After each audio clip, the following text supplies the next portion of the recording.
perfect, uncirculated condition Silver Eagle coins. These historic coins, signed into law by Reagan, have been America's money since 1986. To secure your new limited edition Trump 2020 American Eagle Silver Dollar coins, call 1-800-895-7664. Call now and we'll give you a free Trump 2020 Patriots Pack, including a Declaration of Independence commemorative and 5 Lincoln cents when you order. Call now to secure your silver dollar coins. Plus, get your free Trump 2020 Patriots Pack, valued at over $10, free with every order. 1-800-895-7664. That's 1-800-895-7664. Regaining control of your drinking doesn't have to mean uncomfortable group settings or the unrealistic expectation of sobriety. Meet LifeBack, a physician-approved, completely private, app-based program designed for those who want to cut back on drinking without having to quit completely. Using a combination of medication proven in clinical studies to reduce the urge to overdrink in 92% of people and in-app coaching and support tools, LifeBack makes drinking a choice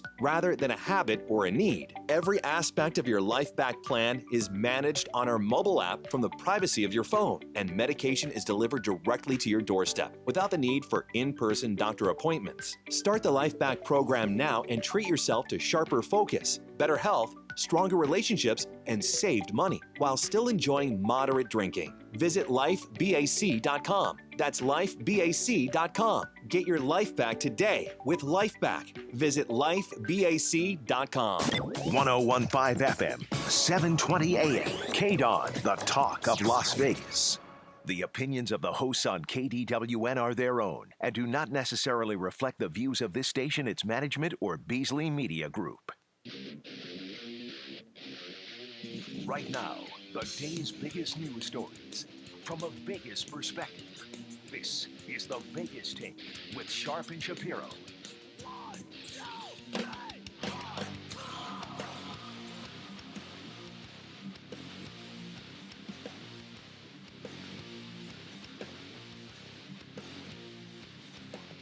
What's up, Vegas? Good morning. Happy Tuesday. Oh, yeah. It's your buddies, Sharp and Shapiro. It is the Vegas Take. Yeah. Welcome to the show. Got a lot to get to today. Going to be a fun day. Also, we're broadcasting live, in case you were wondering, not just on the airwaves of KDWN, but we are also live on YouTube. Check out the Vegas Take page, the YouTube page. Just type in the Vegas Take. You'll see us there. And our beautiful mugs every day. And I'm not even wearing a hat today.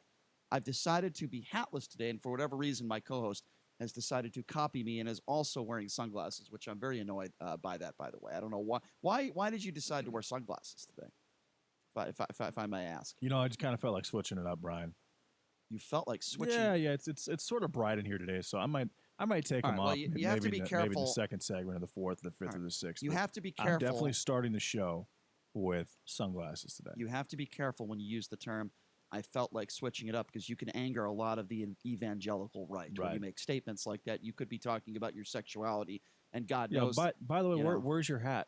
What's going on? I don't know. I forgot it today, actually. You actually forgot your hat? Yeah, I forgot my hat today. Yeah, which is fine, because I shaved my head the other day, so I'm feeling okay. Okay. What I don't like is when I look like Larry David and I look like a clown and I forget to shave my head. It looks ridiculous.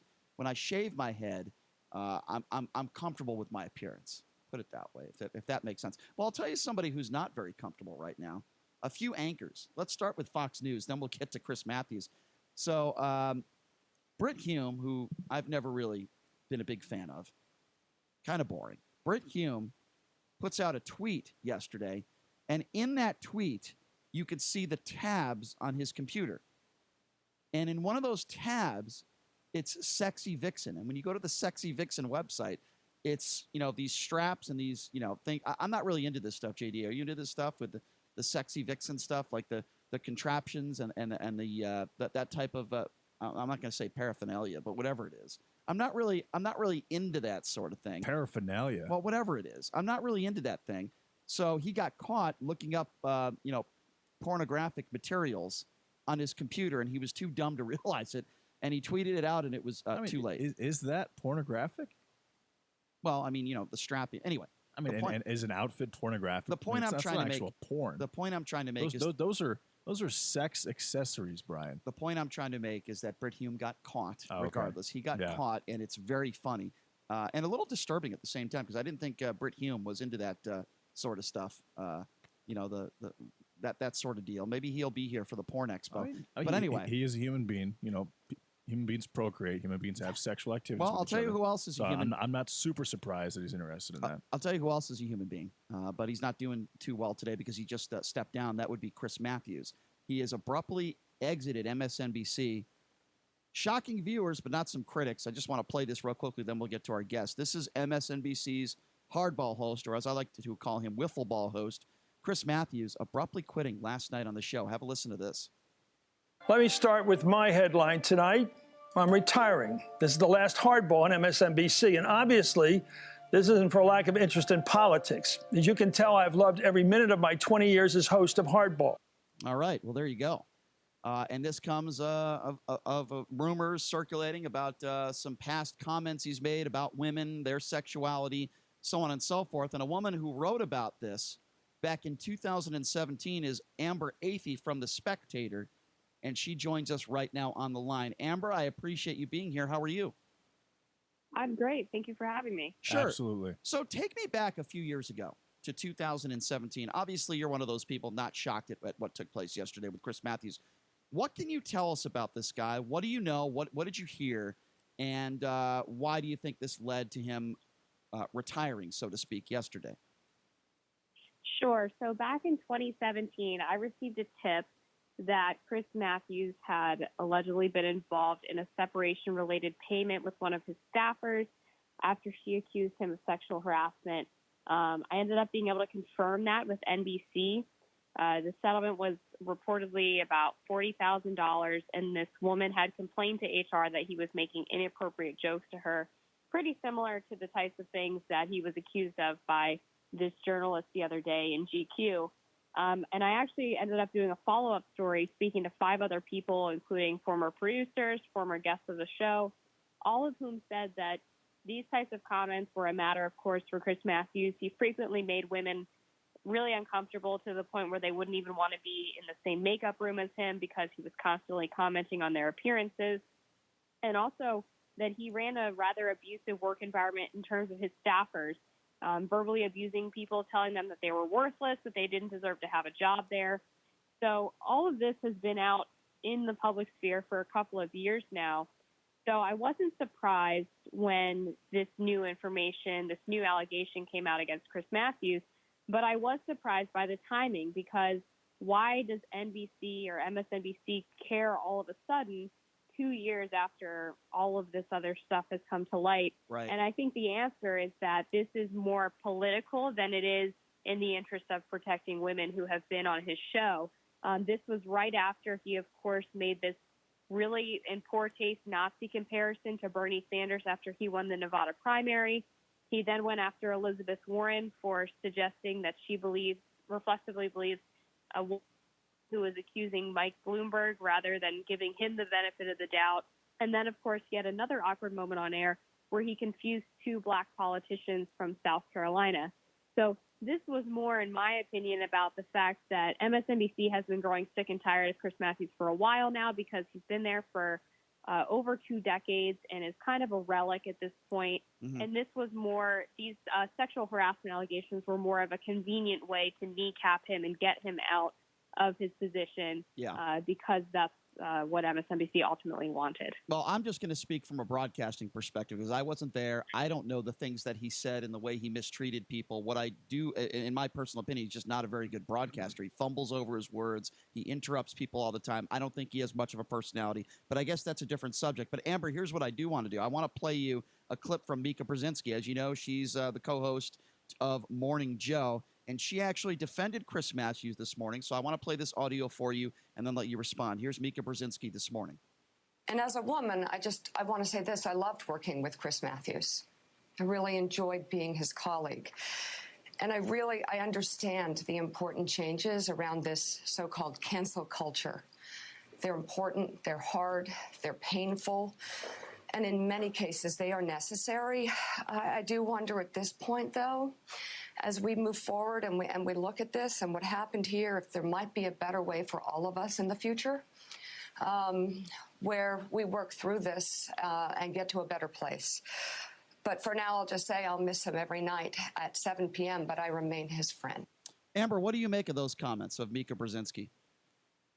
I think there's two things here that she gets wrong. The first is that while these particular comments that were reported on a couple of days ago about falling in love with a woman because she's getting more makeup on her face or commenting on her red dress and asking her if she's going out, those sound relatively innocuous. But if you've been reporting on this for the past several years, as I have, you know that the types of things that he's said that have not been reported out because either they haven't been corroborated or what have you are a whole other level. In fact, there was another comment that was reported out, and I was able to corroborate last evening, where Chris Matthews was on a hot mic situation, and he was referring to an attractive black woman who was just a guest on his show, and he said, can you believe that you could have owned her, in reference to slavery. And so I imagine that MSNBC knows that there are a lot of these types of things in the vault, and that could possibly come out on Chris Matthews. So it's a lot easier to just get rid of him before you get the drip, drip, drip. The second issue is when she says that we could just work through this type of situation, is that according to the 5 people that I talked to back in 2017, the HR department at MSNBC is completely unhelpful when it comes to resolving these types of situations, and their default position is to protect the talent as opposed to making sure that people who are coming forward with complaints are being heard and that the culture is changing. And in fact, one of the biggest problems at MSNBC, which we've seen in scenarios like with Matt Lauer, is that the leadership there is reluctant to get rid of people who are sexually abusing or harassing staffers because the leadership in many cases have their own issues in terms of engaging in that behavior themselves. And if they are to fire one of their staffers who has been at the network for a long time, there's always the potential that that person could then leak information on the leadership or the executives at MSNBC. So this is a top-down culture. It's not just about one or two individuals. Amber, correct me if I'm wrong, but didn't you have an opportunity to work at MSNBC and you declined to consider the position or take the job because of things you heard about Chris Matthews? No, I've never applied to MSNBC. All right, so let's move on to something else I want to talk about, and that is Fox News. And maybe it's an unfair comparison. I don't know. But I want to talk a little bit about Bill O'Reilly because, listen, Bill O'Reilly, millions and millions of dollars Fox News paid out to some of these women. Also, it was one of his own kids that said that he attacked at that time his wife physically. And I don't want to say what Chris Matthews did is better or worse. Obviously, some of the things that you're talking about that Chris Matthews has said is disgusting. It's pathetic. It's ridiculous. It should never happen anywhere, especially the workplace. I'm certainly on your side, and I don't feel one bit of sorrow for Chris Matthews. I really don't. But, I mean, I'm sure you would agree some of the stuff that took place at Fox News was just as serious, if not more as serious, right? Yeah, absolutely. And this isn't a problem of people having certain politics and being more inclined to treat women a certain way. This is about people in power abusing that power, and that spans across the cable news spectrum, whether it's MSNBC, CNN, or Fox News. In many cases, a lot of them are just as culpable with perpetuating this behavior because the leadership has been unwilling to get rid of what are objectively talented men for mistreating women because they're afraid of losing things like ratings or money or advertisers. Right. Yeah, I think that's what it's about here. Sadly, I think it's about money. I think Bill O'Reilly would have been fired years before he was forced to step down if he wasn't making the company so much money. And say what you want about Chris Matthews, and I'm on your side on him, but he was getting ratings and he was making the station money. Matt Lauer is another name that comes to mind in this situation. Let me ask you this though. If somebody makes a comment that I think we all would consider inappropriate and says something like, wow, you look so beautiful today. I love the way you put your makeup on. I could fall in love with you. While I would never talk like that because I think it's just creepy, let's just call it for what it is. At the same time, I know that Matthews has done a lot more than that. That's not what I'm saying. But in that situation, would you be okay with somebody getting fired or maybe just like a stern warning? How would you feel if a man, I guess that's what I'm asking you, if a man said something like that to you, I could fall in love with you, you look so beautiful today with your makeup. How do you think a company should handle something like that from your perspective as a female in the workplace? Yeah, it's a great question. And I've been on the receiving end of comments like that throughout my career in media. And to be honest, most of the time I just laugh it off. Right. It doesn't really bother me. I personally would not want to see someone fired for something as simple as a comment Right. like that. Sure. Perhaps if a certain woman, it makes her uncomfortable, then this person should receive some kind of warning or maybe just a talking to so they can understand why their comments might have made that person uncomfortable. But Yeah. if that were the only thing that were being alleged against Chris Matthews, then I would definitely think that he was being a bit railroaded. Yeah, and I'm happy to hear you say that because that's you're being very fair, and I appreciate that. If you're just joining us, we're speaking with Amber Athey from The Spectator, because you understand why I asked that, Amber. I think there's both sides to the spectrum. There are people like Chris Matthews, Bill O'Reilly, that have been doing it for years and were never held accountable, and the company that they worked for swept it underneath the rug, which, listen, it's disgusting. But I have heard other stories, too, of women that go overboard in this Me Too movement and that want somebody fired, not because of the comments they made, just because they might not like them or they're annoyed by them. So I think there's two ends to this spectrum. I think one side is just as serious as the other. I'm sure you would agree with that. Yeah, I absolutely agree. The Me Too movement in many cases has gone way too far and has basically criminalized flirting in a lot of cases. I mean, look at what happened to comedian Aziz Ansari. He was canceled because he had basically what amounted to a bad or awkward hookup. Right. So when you start policing interactions between men and women in a manner that is so overboard, that's so overblown, then you make people scared to even interact with one another or have friendly relationships. And that's not the kind of workplace environment that we want to see either. We want to be able to have men and women working together in healthy environments in which there can be fun and joking relationships in addition to professional ones. But say the example that Brian just gave you, where someone to say, you're so beautiful, I could fall in love with you, and you say, please don't do that, and you try to just stop that from happening, and it keeps happening over and over. Then the circumstances obviously change, and at that point, then clearly something needs to be done. Yeah, exactly. If it's in that case, it does become harassment, because if you ask someone to stop that behavior and they keep going and going, then they are at that point harassing you. So, of course, that's a totally different situation. Yeah. So, Amber, now that we have, Matt Lauer out of the business, Bill O'Reilly, what would you say? I got to ask you this, though. What would you say to the radio talk show host out there? Listen, I like Sean Hannity. I've met Sean Hannity. I don't agree with things he says on his show, but so what? I've met him. He's a nice guy. Sean Hannity has Bill O'Reilly on his show all the time. Do you think that CNN could possibly have a Chris Matthews on their network all the time? The point I'm trying to make is, what do you make of these networks and these show hosts that have the Bill O'Reillys on their show still to this very day? What would be your message to them? Yeah, I mean, it happens all the time. Chris Matthews said during his resignation that he's actually planning on continuing to do radio, and he's going to be writing a book. I think there's room for rehabilitation, of course. There's a lot of people out there who have done bad things that don't deserve to be canceled forever. It just depends on the severity of their actions and, of course, whether or not they've changed. Yeah, no doubt. Well, Amber, really do appreciate you taking some time to join us, and good work on this. I'm glad you put the word out on Chris Matthews having a history dating back to when you wrote an article about this back in 2017. Great job. You do a great job for The Spectator, Amber, and we always appreciate it when you come on our show. Thank you so much. Thanks again for having me. Appreciate it. Thanks a lot, Amber. That is Amber Athey from The Spectator joining us, someone who wrote an article back in 2017 about Chris Matthews and his inappropriate remarks and comments. Listen, folks, it shouldn't matter whether you're a Republican or a Democrat. It shouldn't matter whether you're on Fox News or MSNBC. These scumbags that go on TV or radio that say and do inappropriate things to women. And yes, I do think what Bill O'Reilly did is 50 times more serious than anything Chris Matthews did. And I'm not defending Chris Matthews, but I have to be honest with you. When I first heard this story last night, I did think it was an overreaction. And then I looked at some of Amber's work and what she did several years ago. This is a guy who has a history, clearly. And whether a company pays a woman $40,000 or $40 million, there's a reason why a company does that, and there has to be some sort of evidence. There has to be something there that shows a history of bad behavior. And the fact that MSNBC kept this guy on the air for all these years is a joke. And I will say this about Bill O'Reilly, though.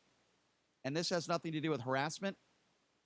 Obviously, I don't like Bill O'Reilly. I never did like Bill O'Reilly. I think he's a pompous prick who probably sexually assaulted women and made them feel very uncomfortable, including his own ex. But with that being said, Bill O'Reilly, a talented guy. I'm not going to take that away from him. He did a very good show. I watched it every night. Very talented on the air. Good job at interviewing people. He did a good, solid, successful show. That has nothing to do with his behavior. I never felt that way about Chris Matthews. I always called his show Wiffle Ball. I know his show was called Hardball. I thought he was terrible. Really, Wiffle Ball with Chris Matthews. I thought he was terrible, terrible at interviewing people. He constantly interrupted people. He fumbled over his words. At times he sounds like Joe Biden. All due respect to Joe Biden. I never found, and people are calling him a legend, and I'm like, a legend? Have you heard this guy try to interview people? He's atrocious. Absolutely atrocious. And I saw him. Me and Stein saw him in Las Vegas a few weeks ago at the Democratic debate. Of course, that was put on by NBC, and MSNBC was there covering it. And, you know, I'm just watching his demeanor. He says weird things. I'm trying to remember the comment he made. I think me and Stein were standing behind him. And Stein's coming into the studio because I wanted him to talk about this a little bit here. By the way, we have Jim Marchant coming up here in just a few minutes. He is running for District 4, obviously as a Republican. So he'll be joining us here in just a few minutes. So Stein, tell me this story, because we were right next to Chris Matthews a few weeks ago at the MSNBC at the debate at Paris. What do you remember about that? What I remember is I took a photo of him. He had a big scowl on his face. I put that up actually on our Twitter page. Yeah. If you want to go check it out. And a lot of people were commenting on my personal Facebook. God, he looks like such a grumpy guy, because he was just sitting there in between, right at the commercial breaks with the scowl on his face. But my picture, by the way, is better than the Getty photo that's floating out there. So I may have another career in photography. With your phone, with your Obama phone. Yeah, with my little Obama phone. But anyway, what the comment that you're referring to is when Amy Klobuchar was about to come up on the stage with him for the interview, right? Chris Matthews turned to the dozen or so people that were standing behind him and he said, "Does anybody speak Spanish?" Are you trying to be funny? Well, I remember that. It was a joke because Amy had taken a beating in that debate about not knowing the name of the Mexican president. Right. So Chris wanted to have some fun with her. So he says, "Does anybody know Spanish?" And then when Amy Klobuchar took her seat, he said, "Amy, ¿qué pasa?" or "Cape," whatever. So what a weirdo. Yeah. So he was making fun of that. But anyway, yeah, just a weird kind of grumpy. You know, he's in his 70s. I'm going to say this about Amber, though. I want to say they get a little grumpy. I want to say this about Amber Athey, who we just had on. She has a lot of credibility. She wrote about this back in 2017, and when I asked her the question, and I thought it was a very important question about somebody making fun of maybe a woman's makeup or saying I can fall in love with you, and she gave me a very good, honest, and sincere answer. She said, "Look, I'd laugh it off. I wouldn't want someone to be fired over that." That means a lot. That goes a long way for me. She said it's happened to her. Yeah, and I believe it. I totally believe it. She's a very intelligent woman, attractive woman. I absolutely believe that's happened to her. But it's the way she answered that question. You know what I'm saying? There are some women that think if you say, "Wow, I could fall in love with you," then you deserve to lose your job. And the fact that she said that we're kind of criminalizing flirting, I thought was an outstanding response. Well, she's very smart. Which is very true. Yeah, she's very smart. She's definitely an up-and-comer in this space. She's not biased. That's what I like about her. She's fair. And when I asked her about Fox News and Bill O'Reilly, I kind of tested her a little bit there, and she gave me, a very good answer. The bottom line is this stuff needs to stop in the workplace. I don't care if you're a man or a woman, it needs to stop. Do you think this is kind of an all-encompassing problem? This is now Matt Lauer, Bill O'Reilly, Chris Matthews, Roger Ailes. The list kind of goes on. Is there an all-encompassing problem? This has been going on with media and men. This has been going on. Taking advantage of women in the workplace, in the media space. Well, no, because this has been going on before we were alive. This has been going on for 80, 90 years, and the only reason why it's being exposed now is because of, no, not necessarily. That didn't hurt, but because of social media, because of cell phones, because of this era of there are so many prominent women now in the workplace, and we never had that before. Now, that's a good thing. It shouldn't matter what you have between your legs. It should matter what talent you have and how good you are at your job. Now, yes, there are some men and women that have jobs because of what they look like. I've never been a fan of that. But there are also people out there that deserve jobs and maybe in the past have not gotten those jobs because they're women, and I completely disagree with that. So we have more women in the workplace now, certainly more prominent women with powerful positions in the workplace, but men that are a little bit more powerful than they are in that workplace, and that's the way it goes. We got to take a break. We got to take a quick break. When we come back, we're going to be joined by Jim Marchant. He is running in District 4 for Congress. And he is going to be joining us next in studio. Boy, we're going to have a lot to get to with him. Trust me on that. A lot to get to. A plethora of issues with Jim Marchant and why he thinks he's the guy to beat Horsford. Jim Marchant coming up next. You're listening to The Vegas Take. Can a tree change a life?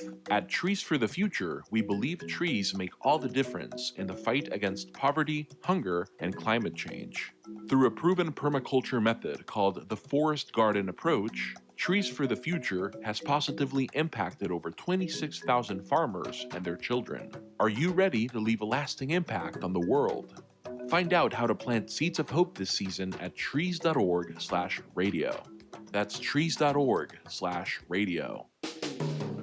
There's a reason approved certified pre-owned Jaguars enjoy such an outstanding reputation. They were once new Jaguars. Hi, this is Ray Donardi. With the 100,000-mile approved certified warranty, pre-owned Jaguars still have plenty of life left in the tank. They're like new in every respect and waiting to take you on many more exhilarating drives. Come find yours today at Jaguar Land Rover Las Vegas, 6425 Roy Horn Way, or visit us online at jlrlv.com. Special report: deadly Tennessee tornadoes.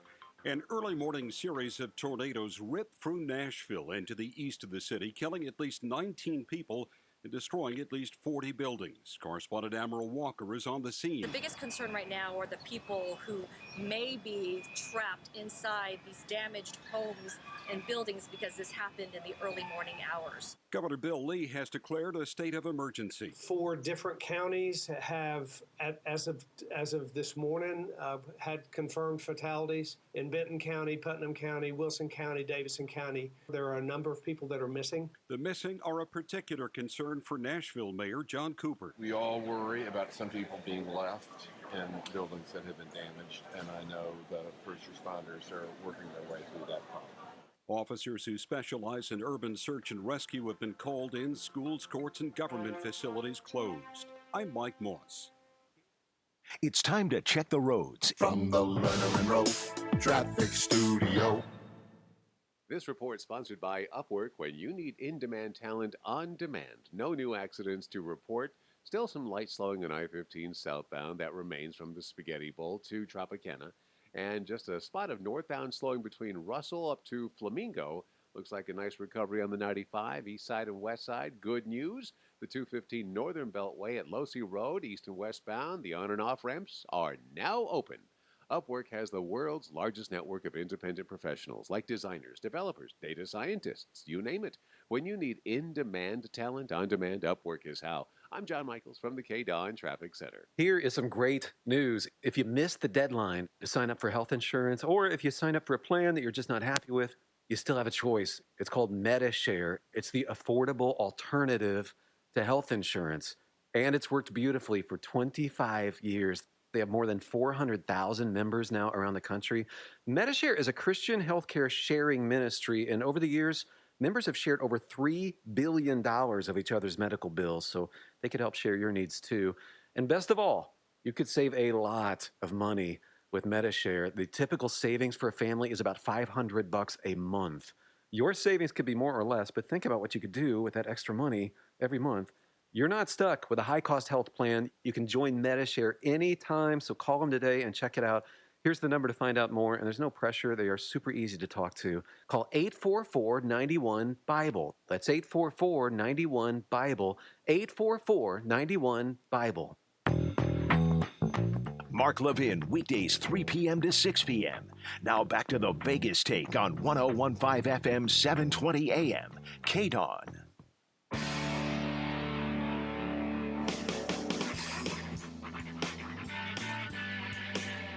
All right, welcome back. It is the Vegas Take, Sharp and Shapiro. So glad you could join us on a Tuesday. You know, we got a pretty big political race on our hands here in District 4.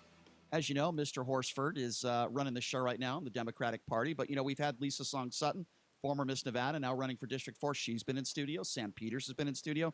So the guy we have with us in studio right now, his name is Jim Marchant. He is one of 8 people that are running for Congress for District 4, the primary, happening in June, and he joins us right now in studio. Jim, I appreciate you being here. How are you? Great to be here. I appreciate you guys inviting me in. Thank you. Absolutely. So a lot of stuff to get to in a short period of time, and, Right. and we've talked a little bit off the air about where I stand politically and why I don't like Donald Trump and all that stuff. Right. So I want to start with some national issues, Jim, if that's okay. Get people even more familiar with you if they're not, and then go to some of the local issues.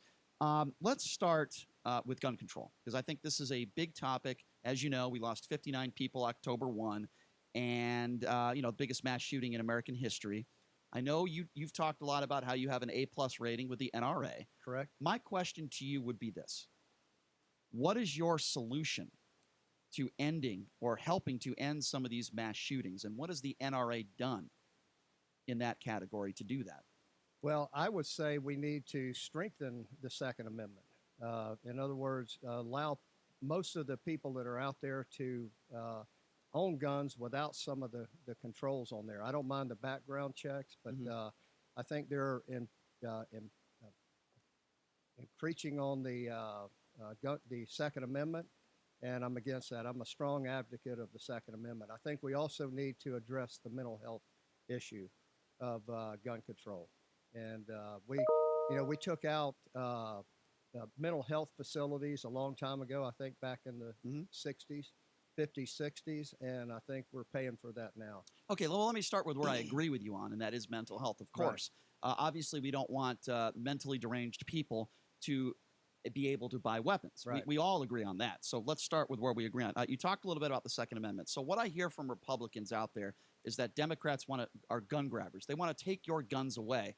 I haven't heard of one Democrat in office right now that has said they want to take all your guns away. What I do hear from some Democrats, like the Beto O'Rourke's, those type of people, and I agree with him, the specific types of weapons that are used in the majority of these mass shootings, I don't think should be sold to the public. I agree with you. If you're a responsible person, you've never committed a felony, you're legal, right? You're in this country legally. I want you to be able to protect yourself. Right. But police officers have pistols, right? In most situations. Why isn't that enough? Sometimes it's not. I mean, so there have been instances where people have broken into people's homes and they've needed something like an AR to defend themselves. You believe that you need an AR-15 to defend yourself in a home invasion? Not necessarily a home invasion, but the Second Amendment was designed to protect us against our tyrannical government, and that's what I want it for. But wasn't that created when we had the musket? Doesn't matter. Back then, the musket was the AR-15. So a musket and an AR-15 today, and you're saying it doesn't matter the technology since then? Right. Doesn't matter to me.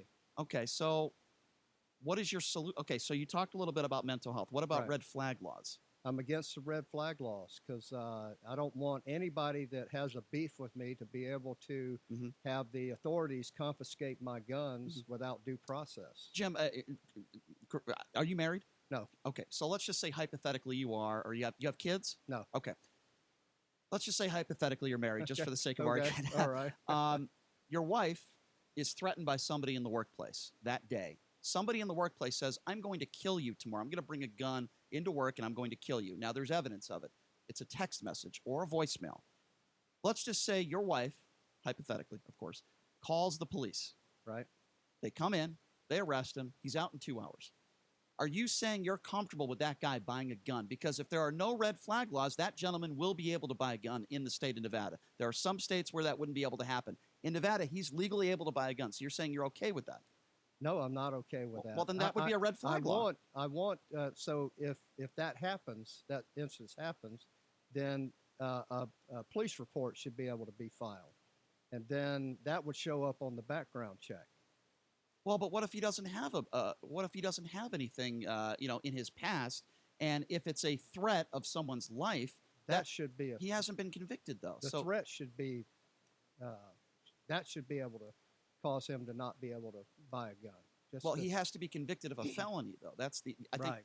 And to be convicted, we're talking a month or two down the road. That's where we need to work on these issues. Well, that's right. But with all due respect, Jim, that's my point. That would be a red flag law. You're saying it takes months for him to be convicted. Red flag laws are going too far. So what do we do in that situation, though? Well, we're going to have to figure out a way to do it. But what are Republicans and Democrats doing? Compromising the Second Amendment is the way to do it. So you think it's compromising the Second Amendment Right. if we have a man that threatens a woman in the workplace, threatens her life, and there's evidence to prove that, but you're still okay with that person buying a gun. I mean, because basically that's what you're saying. Well, the Second Amendment's pretty clear. Everybody has the right to bear arms and shall not be infringed. And we've got to figure out how to deal with these problems. But Jim, you don't think that? I mean, we talked about the musket. The musket, it took what? Probably 1 minute to load and actually, kill someone. Takes me longer than that. But really? 2 minutes, 2.5 minutes? How long Everybody's does it take different. you? Yeah, Takes a while. It would probably take me 10 minutes because I have no idea what I'm doing. Right. But with an AR-15, you can get off how many rounds in about 60 seconds? Oh, whatever's in the magazine. So you don't think that maybe the Second Amendment should possibly be relooked at to kind of match modern technology predicated on those circumstances? Yeah, I don't. I think the Second Amendment's clear, and it's designed for us to protect ourselves against a tyrannical government. All right. Well, obviously, we're going to disagree on that. I mean, I think we in this room, I would hope and I would think that we all want the same thing. We don't want innocent people to be hurt or killed. Right. We don't want mass shootings to happen. But I'm not sure the answer is more guns. I don't think that's going to make people safer. But we can disagree on that. Yeah. That's fine. That's why we had you in. We're going to have Right. discussions on things that we're probably not going to agree on. Right. We're speaking with Jim Marchant, running in District 4. Of course, that primary is going to be in June. Okay, let's talk about abortion. This is another issue that, and listen, I don't disagree with Republicans on everything, and we'll get into some things I'm Right. sure we agree on. But abortion is one of those things where, listen, if a woman uses it as birth control, it's disgusting. Right. If a woman has late-term abortions and it's not a health reason, that to me, that's disgusting. However, and I know you're pro-life, but in an instance when a teenage girl is raped, you think that she should be forced to have the child? Yeah, those are hard issues. And me being a male, it's hard for me to come out and say, definitively, this is the way it should be. So abortion with exceptions is something that I might could consider, but I'm like you. I don't want abortion to be used as birth control. Of course. I think people should be responsible. Mm-hmm. And if it's used for that, I'm definitely against it. We agree with that, but when it comes to rape and incest and those types of situations, I do not believe the government or somebody on the right should tell that woman or teenager, in some cases, you should be forced to have that child. I think that should be a decision that the family makes. Now, there are other people that are running. We had Lisa Song-Sutton in, and she agreed with me on this one that, exceptions. I believe Sam Peters agreed with that as well. So, and that is something I could consider. But why is like it I that, said, But why is it that you can't say right now that if a teenage girl is raped, you're not sure whether we should force her to have that child or not? Because this is, and I respect your opinion. But why can't you answer that now? Well, I can. So there are ways that that can be handled. There are a lot of people that want to adopt at this point, and that is one avenue that we could look at. And but I'm a guy. I can't really say. I've never been, a woman. I agree. I agree. I think that she should be able to consider whatever action she wants to take, but I think there are limits to it, like late-term abortion, that kind of thing. Absolutely. Allowing the baby to be born and then, decide whether to let it die or not. That's not right. But then under those circumstances, a woman's been raped. She carries a child for 9 months, or we'll call it 8.5, whatever it is. Maybe they're 2 weeks early or late. And then she is forced to give that baby away that she has a emotional attachment to. Right. That's got to be difficult for her for the rest of her life. I don't know that. Why would she be forced to do that? Assuming that adoption is a route that she would, maybe she doesn't have the money to make things to give the baby the type of life that she thinks that it needs. Right. I don't. Well, that should be her choice whether she wants to give it up or not. But I don't think she should be forced to give it up or to keep it. But I think, Jim, I think you said it best, though, when you said, listen, I'm a guy. I don't know what it's like, and so am I, as far as I know I am. But there are a lot of middle-aged men, some on the right, who want abortion to be abolished. Right. I have a huge problem with that. Yep. Now, if you had a bunch of women that wanted to put that stuff in law, I would still disagree with it, but I'd be a little more understanding than have a bunch of middle-aged men that are not women, that don't know what it's like to be pregnant, don't know what it's like to have an abortion. Right. That's my issue. And, in Alabama, they tried to pass some really nutty stuff, really nutty stuff. If a woman goes out of state, she could have gone to jail for up to 15 years for having a legal abortion in another state. Incest, rape, they were going to force all women to have children. The problem we have in our country, in my personal opinion, is we have too many people extreme left and extreme right. And that's why nothing gets done in this country. And I think this is another example of that. Why can't Republicans, Jim, and Democrats work together on this? They should be able to. But right now, Roe v. Wade is the law, and that's what we have to adhere to. So you That wouldn't is the call law. somebody a murderer. If a woman has a legal abortion, you wouldn't call her a murderer, would you? I guess it depends on when she has it. A legal abortion, something that is legal under the, let's just say within 4 months. Because there are some No, Republicans see, once out again, there. It kind of depends on, when you, like, what is it, first trimester, second trimester? I guess the heartbeat. Within the I first mean, 4 months. Yeah. Would you call a woman a murderer for having a legal abortion under 4 months? Probably not, because the law doesn't allow that. Well, I'm happy to hear you say Yeah. that, because there's a lot of, I shouldn't say a lot, but I have some Republican friends Mm-hmm. that call people murderers for having abortions. No, O.J. Simpson is a murderer, okay? A woman who has a legal abortion, in my personal opinion, is not a murderer. But I think we agree on this a lot more than we disagree. Let's put it that way. Okay, so let's talk about, and we're going to get into a lot more national subjects, but I do want to talk about Donald Trump. We talk about Trump all the time on this show, right? Now, Jim, I know you're a supporter of Donald Trump. Huge supporter. So I say there are, in my opinion, right, there's reasonable Republicans and there's unreasonable Republicans. The reasonable Republicans like some of his policies. They hate the things he says on Twitter. They hate the fact that he goes after John McCain's war service. They hate the fact that he attacks women based on looks. He has all these extramarital affairs, but they like his policies. And I'll listen to that because I think that's reasonable. What I don't like, I don't think it's so much that, and I'm a Trump supporter. But I don't like the things he does on Twitter that you just mentioned. But it's not the fact that I hate it. It's that I don't understand why he believes that he has to do it just because he's attacked. Yeah. Well, I don't know why he always has to respond when attacked. Well, let me ask you, Jim, because do you agree with JD? What are your thoughts on Donald Trump? Tell us why you've supported him, and you're a staunch supporter of him. You've admitted that. Oh, yeah. Tell me why, and tell me the things you like about him, the things you dislike. I love what he's doing. He's keeping his promises. The tax cuts were great. It spurred the economy, and that's one of my big issues, is keeping our economy strong so everybody can be, live the great life, the American dream. And a lot of people don't like what he does on Twitter and what he says sometimes, but I'm from the South, and we're not like that. So I don't totally understand it, but he's from New York. I know some people from New York. They're kind of, that's kind of the way they are. I accept it. Doesn't really bother me. So I just go with it. So I have family, and I understand. I have family in New York. I'm from Connecticut. I have a lot of friends in New York. I've never heard anybody in New York that I know, and I know hundreds of people, go after someone who served the country honorably, in this case, John McCain, who was 5 years a POW, and said you don't respect him because he's captured. Yes, I do know some men that attack women based on looks, but I think we should have a higher standard for the president of the United States. It's just, but Brian, that being said, it's not like he is just cavalierly attacking these people.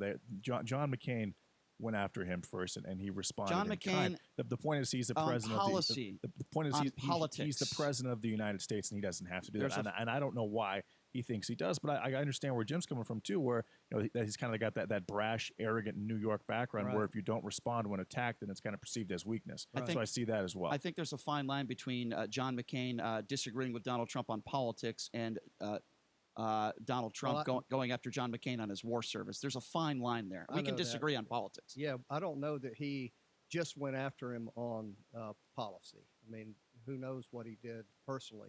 Well, exactly. With I'm Trump, not gonna guess. I can only go by what they say. Right, And Donald right. Trump, what we know, went after his service. Right. Donald Trump, let's call it for what it is. He dodged the military. I'm not going to sit here. I mean, you ask me when you have bone spurs, and by the way, that doctor's family said it was made up. I'm going to believe them. I have a problem with anybody, especially the president, going after anybody's service who dodged the military themselves. That's just my opinion, Jim. Am I wrong?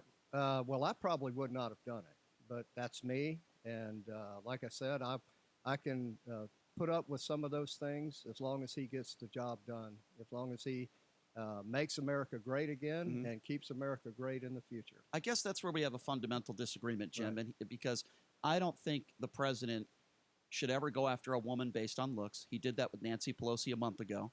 I don't think the president should ever go after POWs or withhold aid for political gain.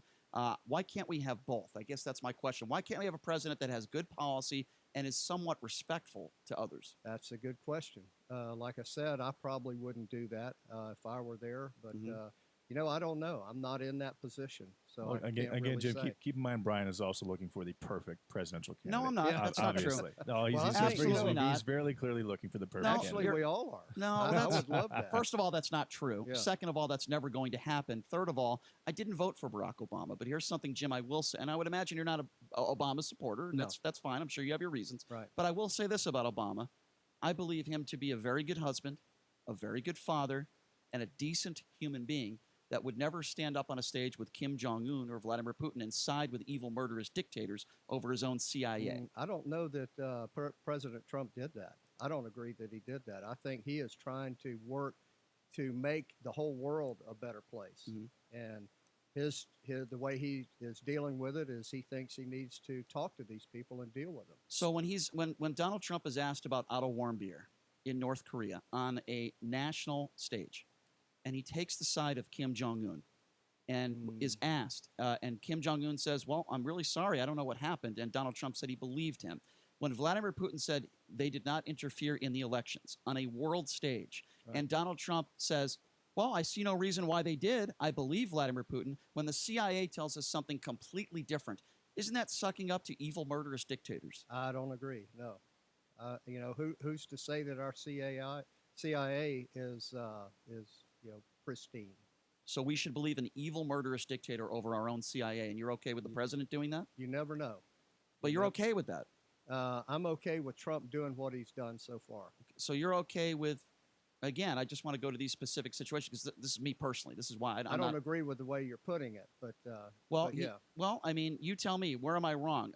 Donald Trump was asked in North Korea about Otto Warmbier. Did you talk to Kim Jong-un? Right. His response was, Kim Jong-un said he wasn't responsible and he feels bad about it. I believe him. We don't know what President Trump knows. And I can't really say what I would have done in that instance. So we don't know. I mean, maybe he knows something that he felt like that's what he had to say. What do you believe happened there? I have no idea. I wasn't there. Do you think it was an accident? Have no idea. I you doubt have it. to have an opinion. I doubt it, but like I say, maybe there was a reason that he felt like that's what he had to say. Do you feel Russia interfered in the election? No.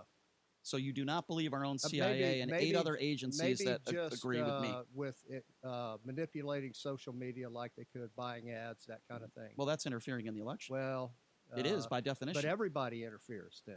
Because I buy ads. I do ads on social media. Well, you're not a foreign entity, and that is a big distinction, number one. But how do we, without taking away complete freedom, stop that? I don't know. If we censor the social media companies, which I'm not in agreement with a lot of them because they're mostly liberal, but I'm for freedom too. Well, I will tell you this, Jim. Twitter actually just received a giant investment from a Republican billionaire. I saw that. What was his name? I forgot. I don't remember his name, but that should definitely change the landscape. Because Twitter, as you mentioned, is extremely left-winger, so to speak. I'm going to shift to Nevada politics. Brian mentioned how we've had Lisa Song-Sutton on and Sam Peters. And Sam Peters, when he came on, he said that Nevadans and Las Vegans in particular just are not concerned with Donald Trump. What do you think Las Vegans are concerned with? What do you mean not concerned with Donald Trump? They're not talking about Donald Trump. That's not an issue that they're talking about. Man, that's not what I hear. Yeah, that's not what I hear either. I hear out there that, matter of fact, I've done some polling, and that's the number one. If I didn't support Donald Trump, I might as well forget it. And just based on the polls that I'm doing. So that's the number one issue is, do I support Donald Trump? And secondary, it's the economy and gun rights and then health care. And that's another issue that I'm big on and trying to figure out how that we Republicans can come up with a plan to counter the Affordable Care Act. Sure. One more national, and then we'll get to the local stuff. I want to talk a little bit about gay marriage, and obviously there are a lot of Republicans out there that disagree with gay marriage. Right. I think that's wrong. I don't think we should look at someone and based on their sexual orientation treat them differently than somebody that's straight. Give me your thoughts on gay marriage, your thoughts on that. your thoughts on transgenders and Right. these neutral bathrooms. Just give me your thoughts on that. Yeah, I'm not for the transgender bathrooms. It's a lot of extra cost to do that. There are two genders, and I think what you're born with is the bathroom you go into. And what was the other question? Just gay marriage in general. I'm kind of libertarian on that. Mm-hmm. I don't want the government telling anybody what to do, but I don't want if somebody doesn't want that type of lifestyle or doesn't want it forced on them, I don't want that either. Do you believe that being gay is a choice? As opposed to being born with it, I think it's a choice. So you think that every single person in this country that is a homosexual just wakes up one day and says, you know what? I'm a man. I think today I'm going to be attracted to men. Or I'm a woman. You know what? Today I think I'm going to switch it up and I'm going to be attracted to women. You don't think, because a lot of homosexuals that I've talked to, many of them, not all of them, say that they knew they were gay when they were 5 or 6 years old. Wow. So your opinion is people just wake up in the morning, a man just wakes up and says, you know what? I think I'm attracted to men today. That's possible with the culture we live in, the environment. It's possible. So you think Richard Simmons was born straight and then one day decided he was going to be gay? That's possible. Well, that's what you believe, Yeah. though, right? You're saying that's Right. possible, but that's what you're telling me. You know, once again, I'm not there. I don't know how they think. So let's go with yeah. that. So if you're not there and you don't know how they think, then why do you make an assumption about all of them? Because when you say, with all due respect, So do you that gay think people, there's a gene? You think there's a gene they're born with? I absolutely believe that there are some men that are and women that are born with. Hold on, let me answer. Yeah. That are born with more testosterone than others. I think that is just a fact. And I think when you have 5 and 6-year-olds that are 30, 40, 50, I don't think they're lying when they say that they knew they were gay when they were 5 or 6, and when they were 10, 11, 12, they were absolutely attracted to the same sex. I mean, I think that's a Yeah. pretty. Now, I'm not saying, Jim, that there aren't some cases. I know some women, in fact, that had horrible sexual abuse happen to them when they were younger. It's terrible. right. And now they only date women. And Right, there are right. some, don't get me wrong. You're Yeah. right. There are some cases of that. Mhm. But yeah, I mean, I certainly, and listen, you're entitled to your opinion. I just don't think that every gay person in America, especially in our society, as many people look down upon them because of their sexuality, they all just decide one day, you know what? I think I'm going to be gay. No, I'm sorry. I just don't think that. Yeah, I just the environment that we're living in now. I don't know whether it encourages that today. So you think we actually encourage people to be gay? I think that our environment does, in some cases, encourage it. You think that some people are kind of choosing the trendy route to act or to choose to be or dress or integrate themselves in something like that that's I think homosexual? so. I mean, we have been, when I was born in the 50s, late 50s, and it was the end thing to be a macho man back then. And we don't do that now. We're actually, our culture is teaching men to be more feminized. So you think being gay is kind of quote unquote in? I think so. Do you think it makes you less of a man if you're a homosexual? No, not really. I can't say that. There's probably some homosexual men that are bodybuilders. I mean, they're men. But yeah. So why is it then that you're against gay marriage? I'm not totally against gay marriage. I said that I'm more of a libertarian. You're more of a libertarian. And I don't want the government telling us what to do. Gotcha. And so, yeah. Fair enough. I'm not like that. And once again, I'm not there. I don't really understand that line. That the people that are like that. Yeah. But I have friends that are that are gay. I guess So- what you said again makes a lot of sense to me, because I don't think a lot of people think like that. I think a lot of people make assumptions about others. You say, listen, I don't know. I'm Right. not in their shoes. Listen, Right. Jim, I can't imagine. We only got about a minute, then we got to go to break, and we'll take some calls. I can't imagine how difficult it is to be in a body that you're not comfortable in. I'm not comfortable with my body. I need to lose like 20 or 30 pounds, but that's another Well, story. why would you be? That's Brian? another story for another show. But to be you want to be a different gender.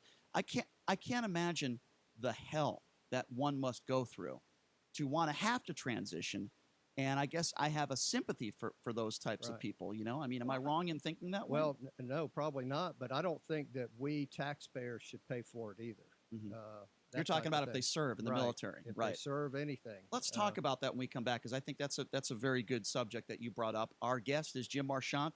He is running for District 4, one of 8 candidates, and the primary actually is coming up. It's coming up. It's going to be in June. And I also want to talk to Jim a little bit about his own resume, what work he's done in Nevada, and why. I want to ask him, why is he the person to not only win in June in the primary, but to defeat Horsford? So we'll ask him those questions, some more local stuff coming up next. And we'll take your phone call, 702-257-5396 with Jim Marchant. Again, that number, 257-5396. We will take a quick break. Be back right after this. You're listening to The Vegas Take.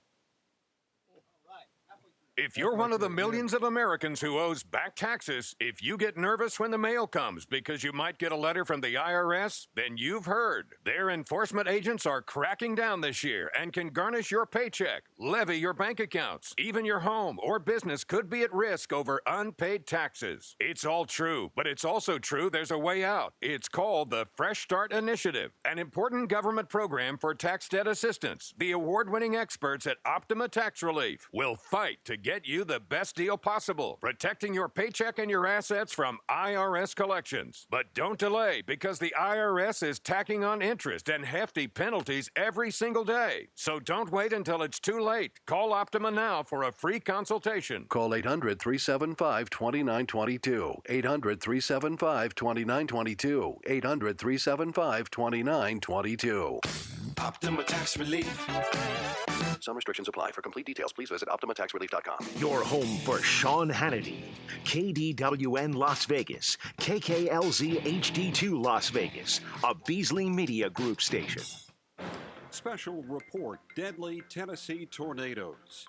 President Trump says he will visit tornado-ravaged parts of Tennessee, where at least 22 people were killed early this morning and more than 40 buildings were destroyed. We're working with the leaders in Tennessee, including their great governor, Bill Lee, to make sure that everything is done properly. FEMA is already on the ground, and I'll be going there on Friday. Our hearts are full of sorrow for the lives that were lost. Residents are praising the first responders for saving lives. Credit to the first responders because they knocked on our door. I was going to actually stay in my apartment, but then I found out that the gas line was leaking. So I probably would have stayed in. So I'm really glad that they knocked 2 or 3 times, because otherwise I'd probably still be in there. One of the twisters caused severe damage across downtown Nashville, destroying the stained glass of an historic church and leaving hundreds of people in the densely populated city homeless early in the morning. I'm Mike Moss. The Federal Reserve today took the rare step of cutting interest rates between meetings. Chairman Jerome Powell says the move was caused by the spread of the coronavirus. We're always going to make our decisions in the interest of the American people to carry forward and try to achieve the mandates that Congress has given us. And we're never going to consider any political considerations whatsoever. We will not do that, and it's very important that the public understand that. A new coronavirus patient in New York used mass transit in the New York City area. Governor Andrew Cuomo says 2 families have been isolated. We also have 2 families in Buffalo who traveled to Italy, and the part of Italy that has had an outbreak. Those 2 families are now being tested, and they are isolated in their homes. More than 100 cases have now been discovered in the United States. On Wall Street, the markets are down today. The Dow is currently off 463 points. I'm Mike Moss. It's time to check the roads. From the Lerner and Rowe Traffic Studio. This report sponsored by ExpressPros.com. I-15 southbound exhibiting light slowing now between Charleston and just past Flamingo. Light northbound slowing between Russell and Flamingo. And on the 95 in the East Valley northbound, again a light slowing pattern between Russell up to about Boulder Highway.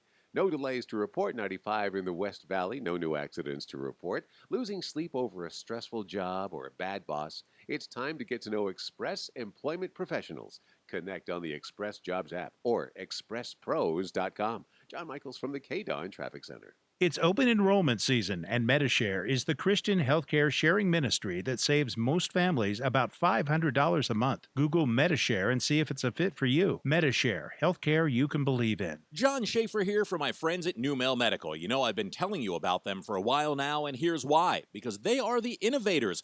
You know, anytime you have an original idea, an original concept, you have somebody that comes along and they see the success of that original concept, then they try and make it their own, and unfortunately, it's usually just a cheap imitation.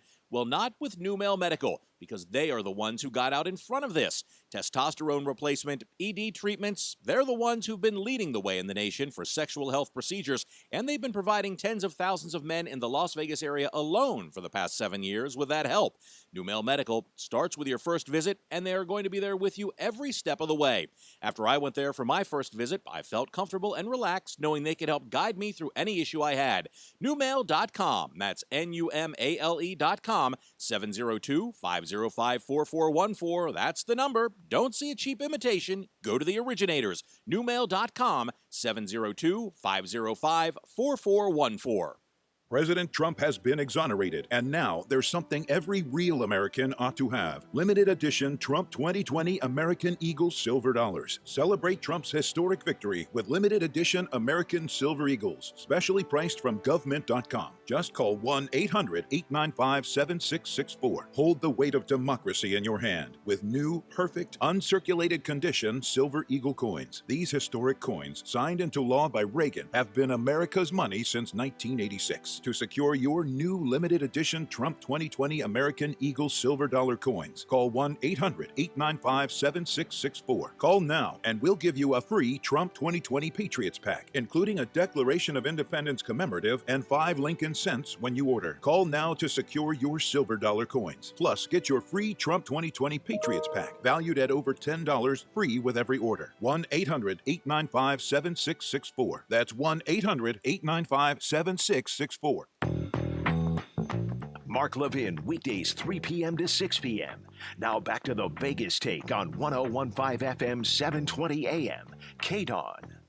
The opinions of the hosts on KDWN are their own and do not necessarily reflect the views of this station, its management, or Beasley Media Group.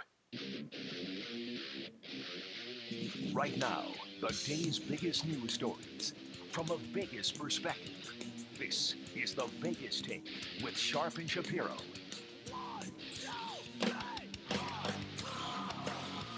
All right, welcome back. It is the Vegas Take, Sharp and Shapiro. Glad you could join us. Our in-studio guest, Jim Marchant. He is one of 8 candidates running for Congress in District 4. The primary will be in June, and he's nice enough to join us. We're also taking some phone calls. If you have a question for Jim or a comment, we've touched on abortion. We've touched on Donald Trump. Not literally. I wouldn't want to touch Donald Trump, but we've touched on him, the subject literally, and a lot of other issues as well. Like I said, abortion. We haven't gotten to immigration yet. We talked about gun control. And again, that number to call if you want to be a part of the conversation is 702-257-5396.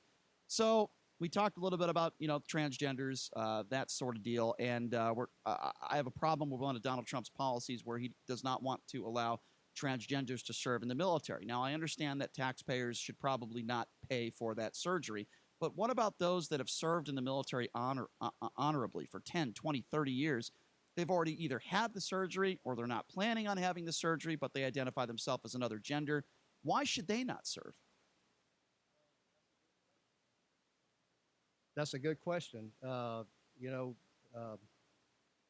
I'm not sure that I would prevent them from doing it. Maybe, I'd have to let the military leaders determine whether they're qualified enough to, be a war fighter and be on the battlefield. But they may could do some other issues. They may be perfectly fine doing that too. Yeah. So I think that's where we both probably would disagree with Donald Trump. I do not believe that we should discriminate against someone because of their sexuality, because they're transitioning or they're a transgender. Let them pay for the surgery. I don't disagree with that. I think we should pay for it. Yeah, I agree with that. Well, that being said, Jim, when I think to myself, when I look in the mirror, I am clearly anatomically male.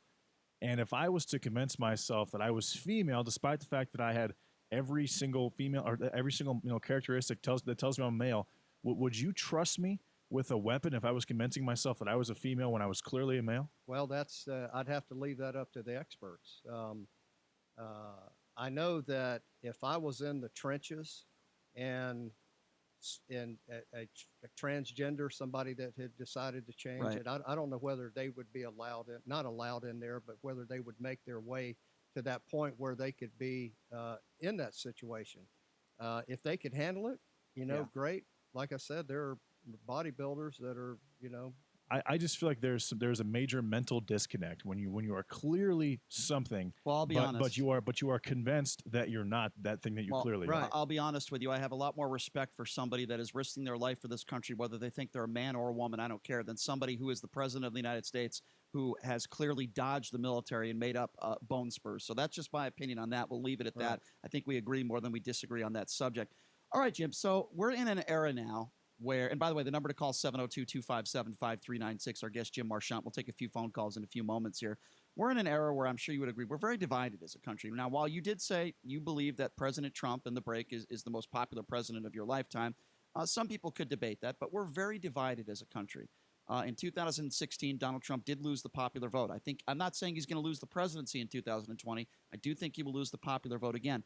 So in this era, you have said that if you win and you're going up against Horsford, that you would join the Freedom Caucus. Now, Correct. explain that, because the Freedom Caucus, a lot of people would say that's you're not bringing people together. They're very conservative, and mostly fiscally conservative, which is what I am. I think these guys are the rock stars of the House of Representatives. Met a lot of them. I like a lot of them. A couple of them have endorsed me to this point. Congressman Andy Biggs, the chairman of the House Freedom Caucus, has endorsed me.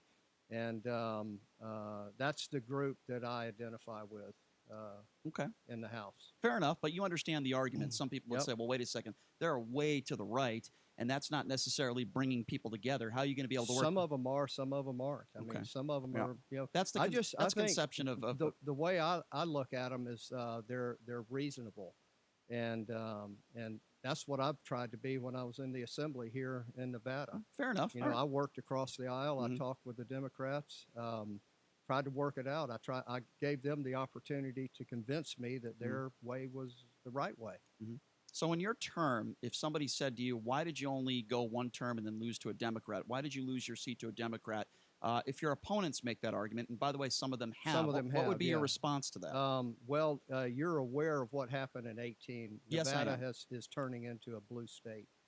And it's extremely difficult for a Republican to win here now. So why not bring? Okay, that's a fair point. Right. So why not bring perhaps some of your views a little bit more center? You don't think that would help you? It might, but I just don't do that. I don't compromise my my Reagan conservative principles. That's kind of where I was born. And I respect that. Yeah. You shouldn't have to pander to Right. get votes. You should go. And with, I don't do that. And you know what? That's why probably maybe one of the reasons I lost is I nothing, stuck to my principles. There's nothing wrong with that. I think Right. most people would respect that, and I respect that Right. actually. Even though we disagree on a lot of Right. subjects, I respect Right. you sticking to your guns, so to speak. Right. Let's take some phone calls. I do that too. 702-257-5396. musket. Again, Yeah. that number 702-257-5396. Jim Marchant in studio, District 4. He's going to try to beat Horsford, but he's got to win in this primary in June 1st. Right. Let's go to Alan. Alan, you are first up on the Vegas Take. You're on with Jim Marchant. Go ahead. Hey, what's up, Alan? Good morning, gents. Jim, this is a gun-related response. You are right on, and I'm going to give you and everybody that's listening the Cheney versus Winnebago County Department of Social Services, United States Supreme Court. The year was 1989, where the Supreme Court ruled that the defense of an individual in a dangerous situation is the responsibility of the individual and not the police. And here's another Supreme Court case. This was 2016, Catano versus Massachusetts, where the Supreme Court basically stated that if you can carry a weapon, it is protected by the Second Amendment of the Constitution, and it applies to all 50 states. All right, fair enough, Alan. Let me ask you this then, and then I want Jim to respond to this as well. What is your solution then? What is your solution to all the gun violence in this country and the mass shootings? I'm glad you asked. Now, you made a reference, or everybody did, to a mental health issue, okay? Yes. Okay. Anybody watch TV where they see the Chantix commercial where they tell you, you want to quit smoking?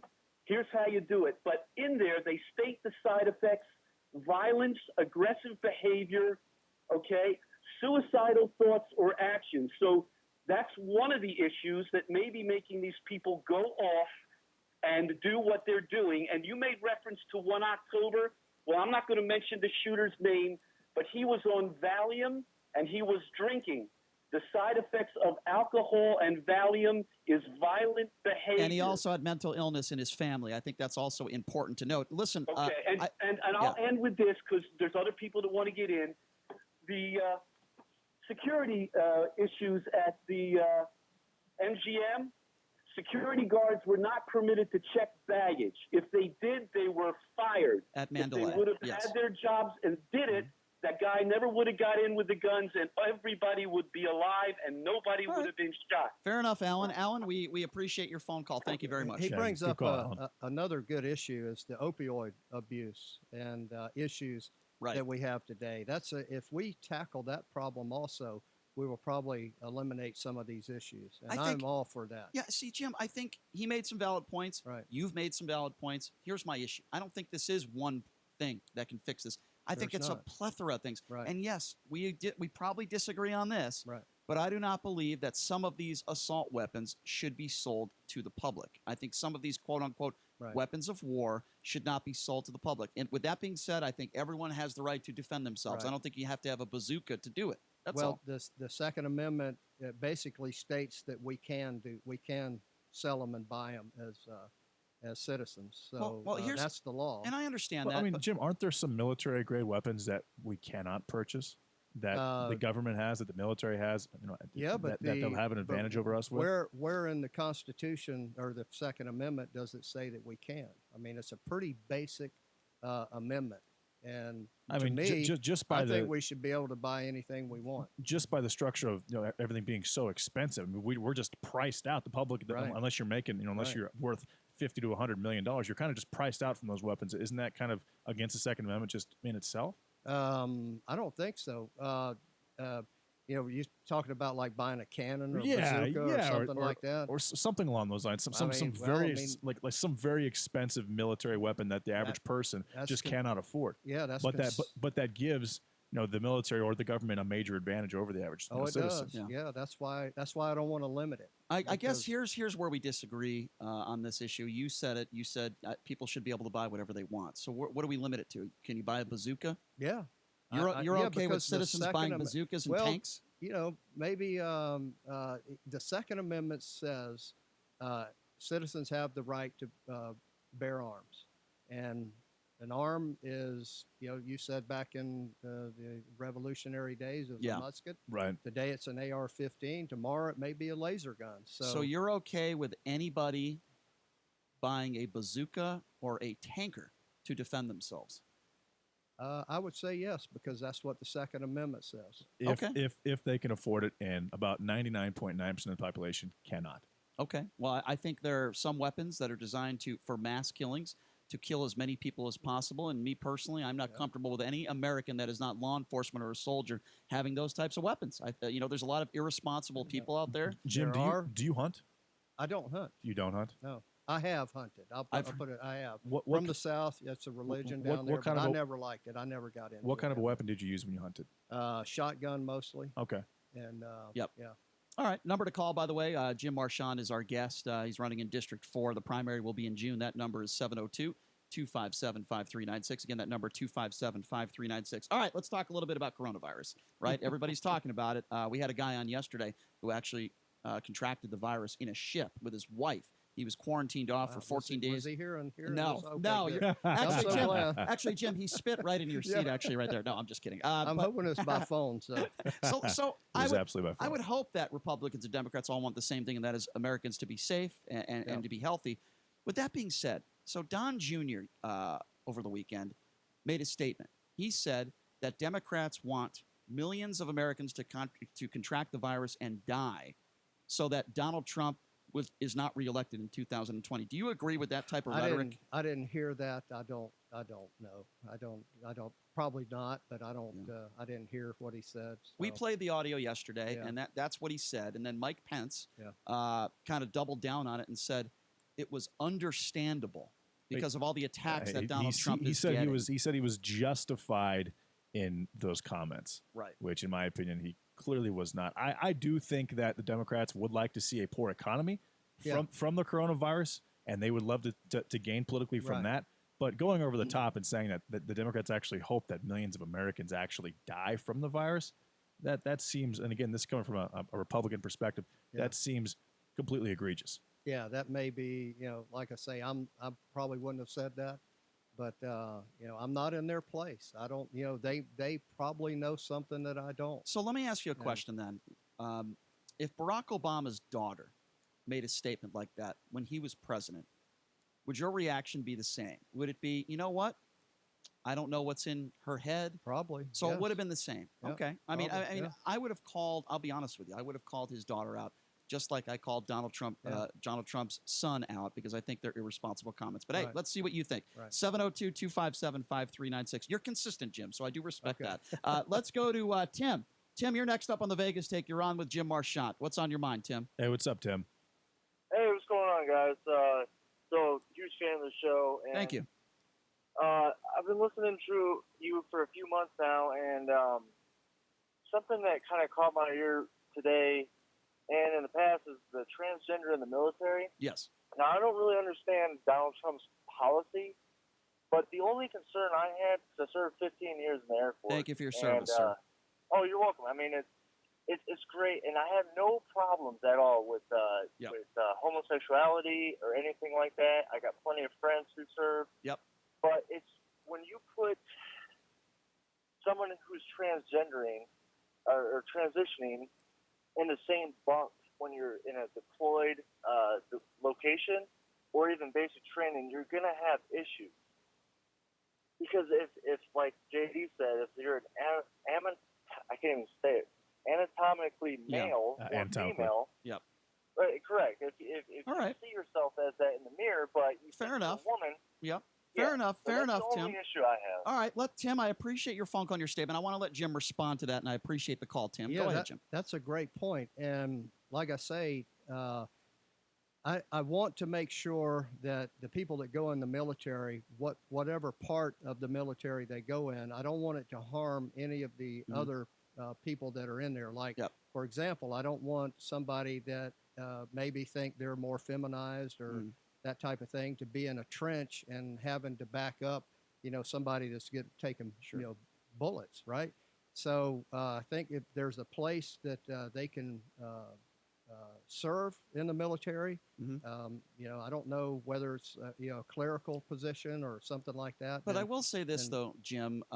This gentleman said, well, you're going to face issues. The military's faced a lot of issues with straight people, too. How about the women that have been sexually abused or assaulted? That's so my this point. idea, this idea that just transgenders are causing issues is absurd, in my opinion. There are a lot of straight people in the military. What is his name? Bogdal? Is a perfect example. Bogdal, yeah. Last I checked, that guy's straight. Anyway, let's take some more phone calls. You talked about the opioid crisis. We have a caller who wants to ask you about that. 702-257-5396. Let's go to David. David, you're next, and you're on with Jim Marchant. Go ahead, David. Hey, what's up, David? Hi, thank you for your call. Sure. I just had a couple of questions because the medical crisis that I believe we're in, unfortunately in the state of Nevada, I was listening to your show a few weeks ago and learned that the doctors here have a malpractice cap of $300,000 of liability, and that obviously has affected the quality of care we receive here. And I personally have been subject to that. I now go to Mayo Clinic. I thank God I had a primary doctor here who, after almost a year of testing in Las Vegas, said that she had enough and sent me to Mayo, and they diagnosed me in a day and a half. Right. And what you're referencing is the conversation we had with Gerald Gillick, who was a malpractice attorney, and the actual number is $350,000 for non-economic damages. Right. And with the opioid crisis, I'm fixing to make a trip to see my stepmom of 45 years, who is in hospice care. Several years ago, she had a fusion surgery. And unfortunately, the doctor that she was going to apparently got in trouble here in the last 6 months. She went to see him, And again, his office was locked up. So she had to find another doctor. 2 weeks ago, she was experiencing pain. So my dad took her to the emergency room and found out she has cancer in every organ of her body. I'm so sorry to hear that. And the doctor said that the reason she never felt the pain of the early signs was because the opioids had masked all of that pain. David, I want to ask Jim about that, and I'm sorry to hear about your family member having to go through that. I want to get Jim's response to it, David. We hope she makes a very full recovery, and we appreciate the phone call. Jim, what are your thoughts on that? Here's someone who would have detected cancer earlier if not for the medication she was on. What are your thoughts on that? I think that that we need to really investigate and figure out the right way to medicate people. I think we have gone way overboard. The physicians have, the big pharma has pushed this. They've given them incentives. I mean, I got donations from big pharma. That's an issue. And, You're right. And You're right. It's a huge issue, and we really need to address that. I don't know exactly what the answers are. Sure.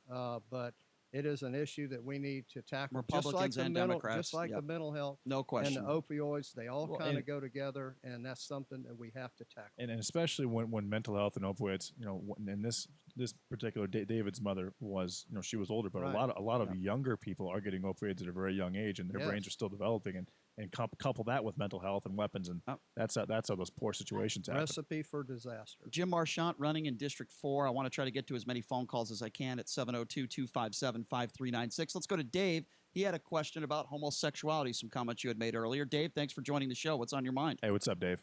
Hey, hey guys. Can you hear me okay? Yep, you're good. Go ahead, Dave.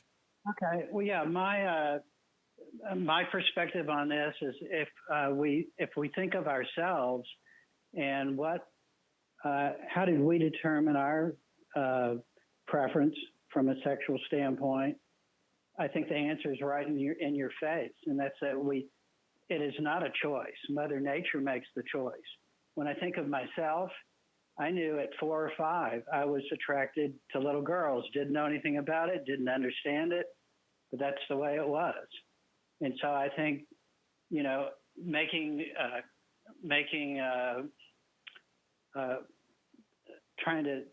trying to decide what's in someone else's head is really hard to determine. But I think if we look at ourselves, the answer is right in our face. Dave, I appreciate that. Thank you for the phone call. Jim, you want to respond? Yeah, I think that, if you go back to natural law, I mean, it's a male and female, and the design is to procreate, right? So that's the natural law that we live under. And so I guess there could be some anomalies where, people, where, you're attracted to the same sex, but natural law is we can't exist without procreating.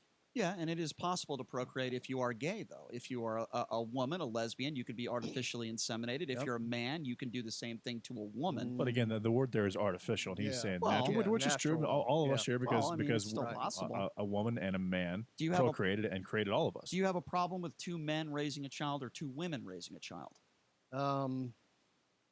Probably not. I think that once again, it's not natural law, and who's to say? I don't know. I mean, I don't know what in 10 or 15 years is going to happen, but I think that my preference is for a nuclear family, a man, a woman, and that's to your stay preference. married. And that's your preference. I would never take that your opinion away from you. My problem is I don't want people with their religious beliefs or their preferences influencing all of society. That's my only issue. I would never take that away from you. Your thoughts on abortion. And it goes the other way too. I don't want that don't respect my religion to force their ways on me. I don't agree with that any more than you forcing others to. Let's take a few more quick phone calls. We got a lot of people on hold. Let's go to Jay. Jay, you're next up. You're on with Jim Marchant. Hey, what's up, Jay?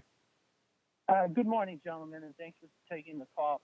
There were 2 points that Mr. Shapiro brought up that I view as being 2 of the most absurd and unnerving issues concerning the Trump administration. Okay, go ahead. And one of it has to do with Trump's position on the world stage in Helsinki when he took Putin's side in the face of not one, not 6 or 7 as you suggested, but 17 federal intelligence agencies uniformly concluded that the Russians interfered to try to hurt Hillary Clinton, to try to help Trump. And yet the candidate basically said, he stuck his head in the sand and said, well, I don't know, maybe Trump had some other information. When the day comes when I, as a U.S. citizen, can't believe a uniform decision of all the intelligence agencies in my country based upon national security, I don't consider myself much of a citizen that adheres to. And so the other point is. Well, Jay, hold on. Can I just stop you real quick? It wasn't. This is Mr. Shapiro talking. It wasn't Mr. Shapiro that made that comment. I just want to be clear. It was Jim Marchant, our guest. And I'll tell you what I want to do here, Jay. No, I know your position. Okay, Jay. I want you to stay on the line. Can you stay on the line for us? Sure. Mr. Marchant, would you be able to stay for another 10 minutes? Sure. Great. I appreciate your time. Jay, I want you to stay on the line because this is an interesting conversation. We're going to put Jay on hold. I've got Dave, Paul, Mike, Todd. A bunch of people want to talk to you, so I figured let's give you another 10 minutes. We appreciate your time and willing to stay, Jim, very much so. So we're going to take all your calls when we come back. 257-5396, 702-257-5396. Take a quick break. Be back right after this. This is the Vegas Take. Attention all authors. Page Publishing is looking for authors. Have you written a book and want to get it published? Page Publishing will get your book into bookstores and for sale online at Amazon, Apple iTunes, and other outlets. They handle all aspects of the publishing process for you. Printing, cover art, publicity, copyright, and editing. Call 800-501-3689 now for your free author submission kit. That's 800-501-3689 for your free author submission kit. Again, 800-501-3689. I have a chocolate cocker spaniel named Lady and a blackmouth cur, and it's a lot of responsibility owning a dog. My dogs don't have any health problems because they're eating what they need to eat.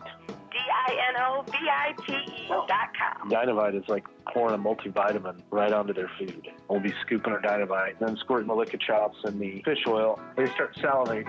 You won't believe how happy your dog will be. I get my Dinovite at DINOVITE.com. Report deadly Tennessee tornadoes. I've lived in Nashville my entire life. I've never seen anything like this or experienced anything like this. So this is super scary and surreal.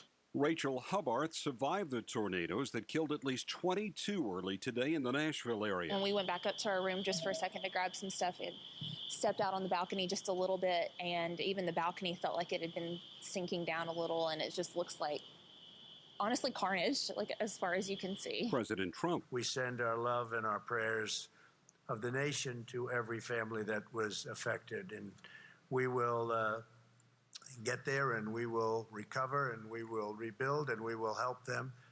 And condolences, tough situation. Trump plans to visit the tornado-stricken area on Friday. Search and rescue teams are currently looking for survivors in the area. Schools, courts, government buildings, all have closed today. I'm Mike Moss. It's time to check the roads. From the Lerner Monroe Traffic Studio. This report sponsored by ExpressPros.com. I-15 southbound exhibiting light slowing now between Charleston and just past Flamingo. Light northbound slowing between Russell and Flamingo. And on the 95 in the East Valley northbound, again a light slowing pattern between Russell up to about Boulder Highway. No delays to report. 95 in the West Valley. No new accidents to report. Losing sleep over a stressful job or a bad boss? It's time to get to know Express Employment Professionals. Connect on the Express Jobs app or expresspros.com. John Michaels from the KDON Traffic Center.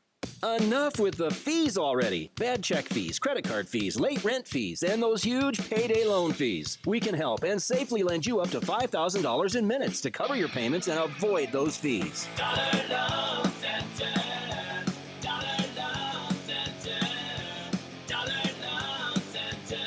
You don't need a checking account, perfect credit, or collateral, and it's 100% free to apply and see how much you qualify for. If you need the loan for 1 day, 1 week, or 1 year, it doesn't matter at the DLC. You only pay interest for the time you have the loan out. There are no application fees or prepayment penalties. Nothing, really. We offer small weekly payments and make it easy to pay your loan back because of our fantastic rates. Join over 250,000 satisfied customers and let us help you out. It's okay to need a loan and borrow money as long as you're getting a fair deal.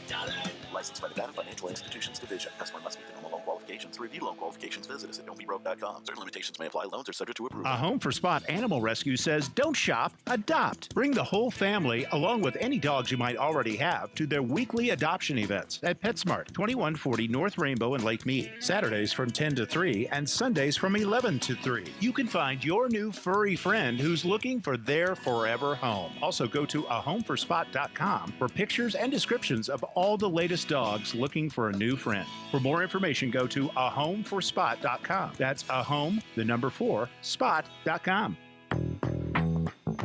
Mark Levin, weekdays 3 p.m. to 6 p.m. Now back to the Vegas Take on 101.5 FM, 720 AM. KDON.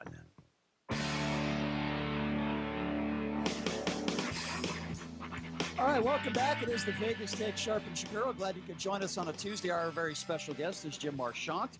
He is one of 8 candidates running for Congress in District 4. That primary will be in June, and we're taking your phone calls at 702-257-5396. Jim, I have a beef to pick with you because our producer just said that you were supposed to bring donuts, and he's very upset at that right? Because he loves his free food. Yeah, he loves it. Sorry, next time. Sorry, Stein. Buy your own Krispy Kremes, you cheap what kind do you like? Jerk. Yeah, well, he probably likes the fattiest ones. That's I for like sure. Krispy Kreme myself. So. I do. I'm also a fan of Krispy love Kreme. Dunkin' Donuts. I grew up on the East Coast. I love Dunkin' Donuts. Oh, Krispy yes. Kreme. So we had Jay on hold, and Jay has been nice enough to wait. And by the way, the number to call is 257-5396. I want to bring Jay back on the line because Jay brought up an interesting point that we had 17 entities or organizations that said Russia didn't interfere, right, Jay? And Jim says that, Jim took the other side up and said, well, maybe he knows something we don't. So, Jay, go ahead and finish your thought, and then I want you and Jim to talk about this. Very briefly, 17 United States intelligence agencies, all the agencies that are put in place by Congress over the years to protect our national interests and to protect us as citizens, uniformly made that conclusion. And yet, I'm not surprised that Trump got up there and turned his back on basically his country by siding with Putin. All right, Jay, let's let Jim respond to that. Stay on the line. Go ahead, Jim. Well, for a long time, the communist and our enemy has been trying to infect our intelligence agency. How do we know they haven't been compromised at this point? I'm not sure who to trust at this point because I'm not there. I don't see what President Trump is seeing, and that's kind of my issue. I don't know whether I can trust him or not. Jay, go ahead. What he is seeing is what the intelligence agencies are presenting to him. But I don't know that they're not compromised. What they're saying. I don't know that they're not compromised. Well, we don't know that God's sitting in the room with them or the devil's sitting in the room with them. We can always stick our head in the sand and not take a position. So your position is that you don't believe our intelligence agencies? When it's uniform, they make a uniform decision? I don't know whether to believe them or not. All right. Well, Jay, we appreciate your phone call. Good call, Jay. Appreciate your position. And again, I've made my opinion very clear. I think that when we have our own entities that say one thing, I think we should side with them over an evil, murderous dictator. That's just my opinion. But the question is, if you side with your own entities and you call out the quote-unquote evil, murderous dictator who has a propensity for violence, who is a fellow superpower, what does that really accomplish, Brian? 702-25, I think it accomplishes one thing, and that's being honest and siding with our own country over a man who's murdered many of his own people. 702-257-5396 is the number to call. Jim Marchant is our guest, running for District 4. Let's go to Dave. Dave, you are next up on the Vegas Take. What's going on? What's up, Dave? Hey, guys. Hey, just to interject a little humor to it, about the gay issue thing. Well, my attitude's changed. The older I get in life, it's like whatever floats everybody's boat. But I remember my son had a baseball coach, and his favorite saying when coaching these kids was, being bisexual doubles your chance for a date on a Friday night. Well, wait, that might help me out. I might need to think about that. That's Just good. to interject some humor, guys. Hey, I gotta go. I'm back in a big 18-wheeler. All right, Dave. Thank you. Make sure to tell us which strip club you go to. If you go to Chippendales or Sapphire tonight, 702-257-5396. Another person who wants to talk about procreation. Hey, he's just playing his odds. And the gay issue. Let's go to Paul. Paul, you're next up on the Vegas Take. You're on with Jim Marchant. What's on your mind? What's up, Paul? Hey, I'm just curious because I know that I came in a little bit late on the conversation, but I heard the gentleman there say that people work together to procreate. Is that correct? Yes. So what happens? Well, just the natural law is. Okay, but when your body is no longer able to procreate, do you end the relationship? Not necessarily, no. Well, then I think, I'm indifferent to people being gay. I don't care one way or the other. No, I'm just saying in general, the natural law is that everything, every species procreates, whether you're a cell or an animal or whatever. That's the only way that we can continue to exist on the earth. And there's going to be anomalies for everything. So, but everything, we also need companionship past the point of procreation. Right, and that happens if you can't procreate. You still need companionship. Yeah, I agree with that. That's a good point. Thank you for the call, Paul. We appreciate it. Yeah, good call, Paul. Companionship is a huge importance in life, procreation or not. In fact, there's many straight people that not only they can't procreate, but some that could, and they choose not to have in kids. some situations, you have infertile men, you have a lot of different things. If you have impotent men who can't, and then you have to go the artificial route. route. I'm just saying in general, natural law. That's the that's. But without exceptions, it's man woman. Right. 702-257-5396. Questions, comments for Jim Marchant, who's running in District 4. Let's go to Dave. Dave, you are next up on the Vegas Take. What's going on? What's up, Dave? Hi. Regarding the 17 intelligence agencies, I thought there was congressional testimony that of the 17 agencies, there was only 2 of them that had any information, which was the FBI and CIA, and the other 15 just went along with whatever they said. That's not my understanding. The other 15 agencies did not have any intelligence on their own. Okay, so let's basically backed up the Russians interfered on Trump's behalf. Let's just go with that for a second, and I want Jim to be a part of this conversation. But let's just say you're 100% right. The CIA and the FBI are 2 pretty important organizations in this country, and I think the question that is being raised is: are you okay with the President of the United States on a national stage siding with an evil, murderous dictator in Vladimir Putin over our own agencies, such as the CIA and the FBI?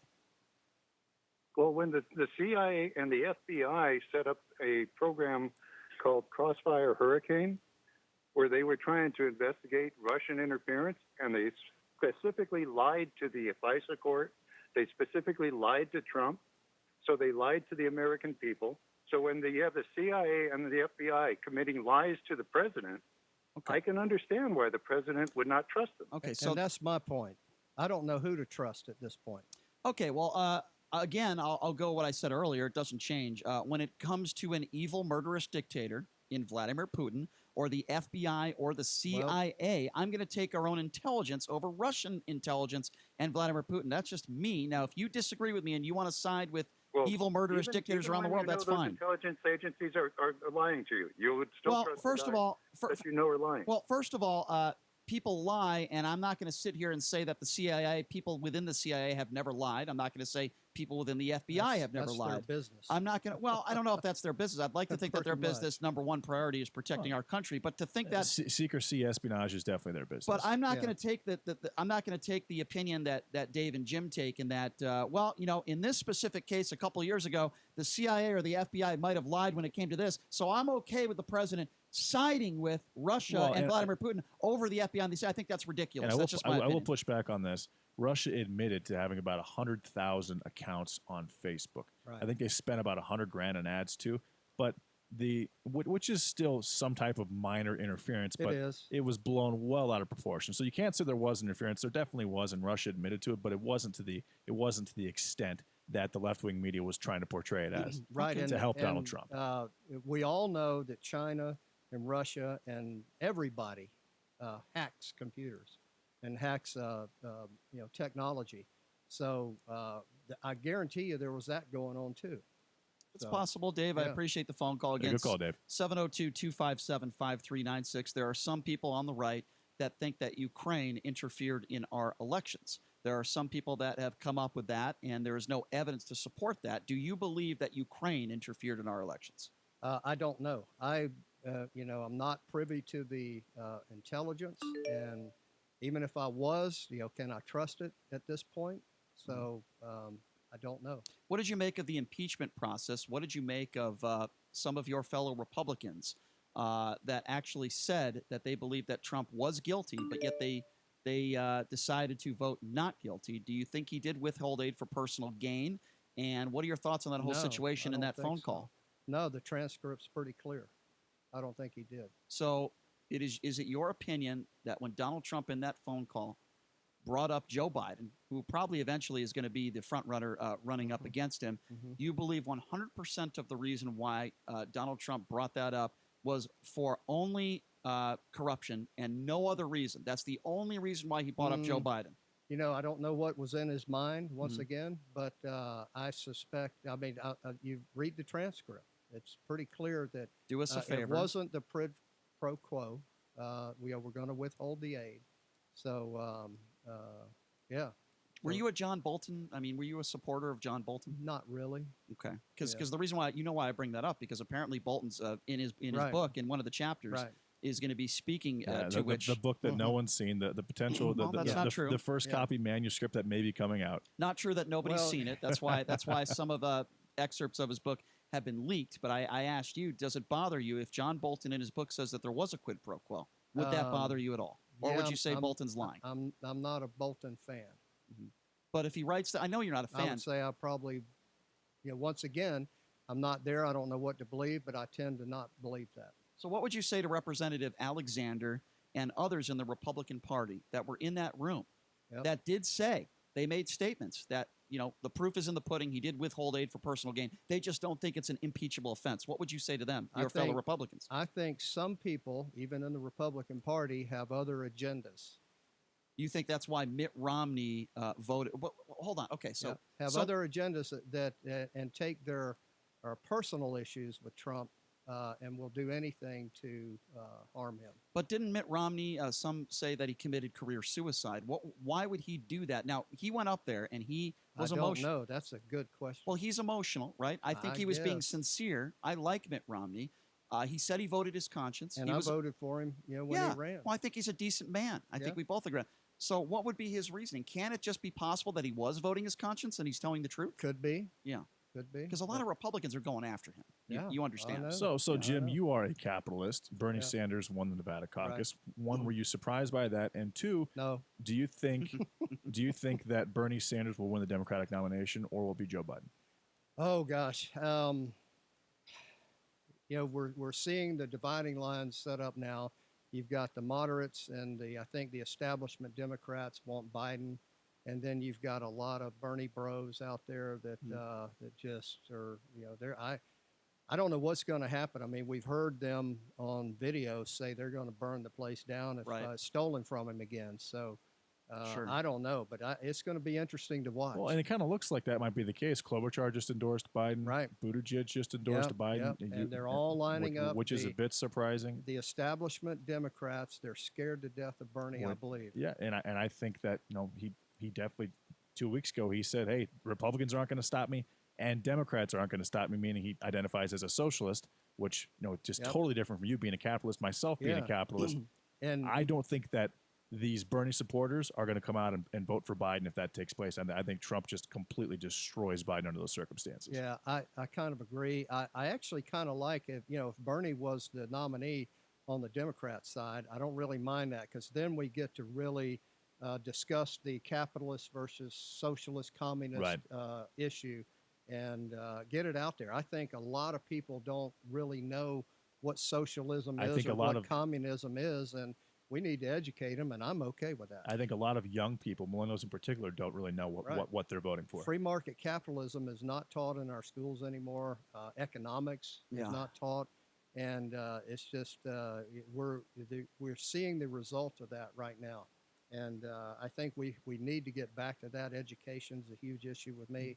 And, we need to teach the basics again.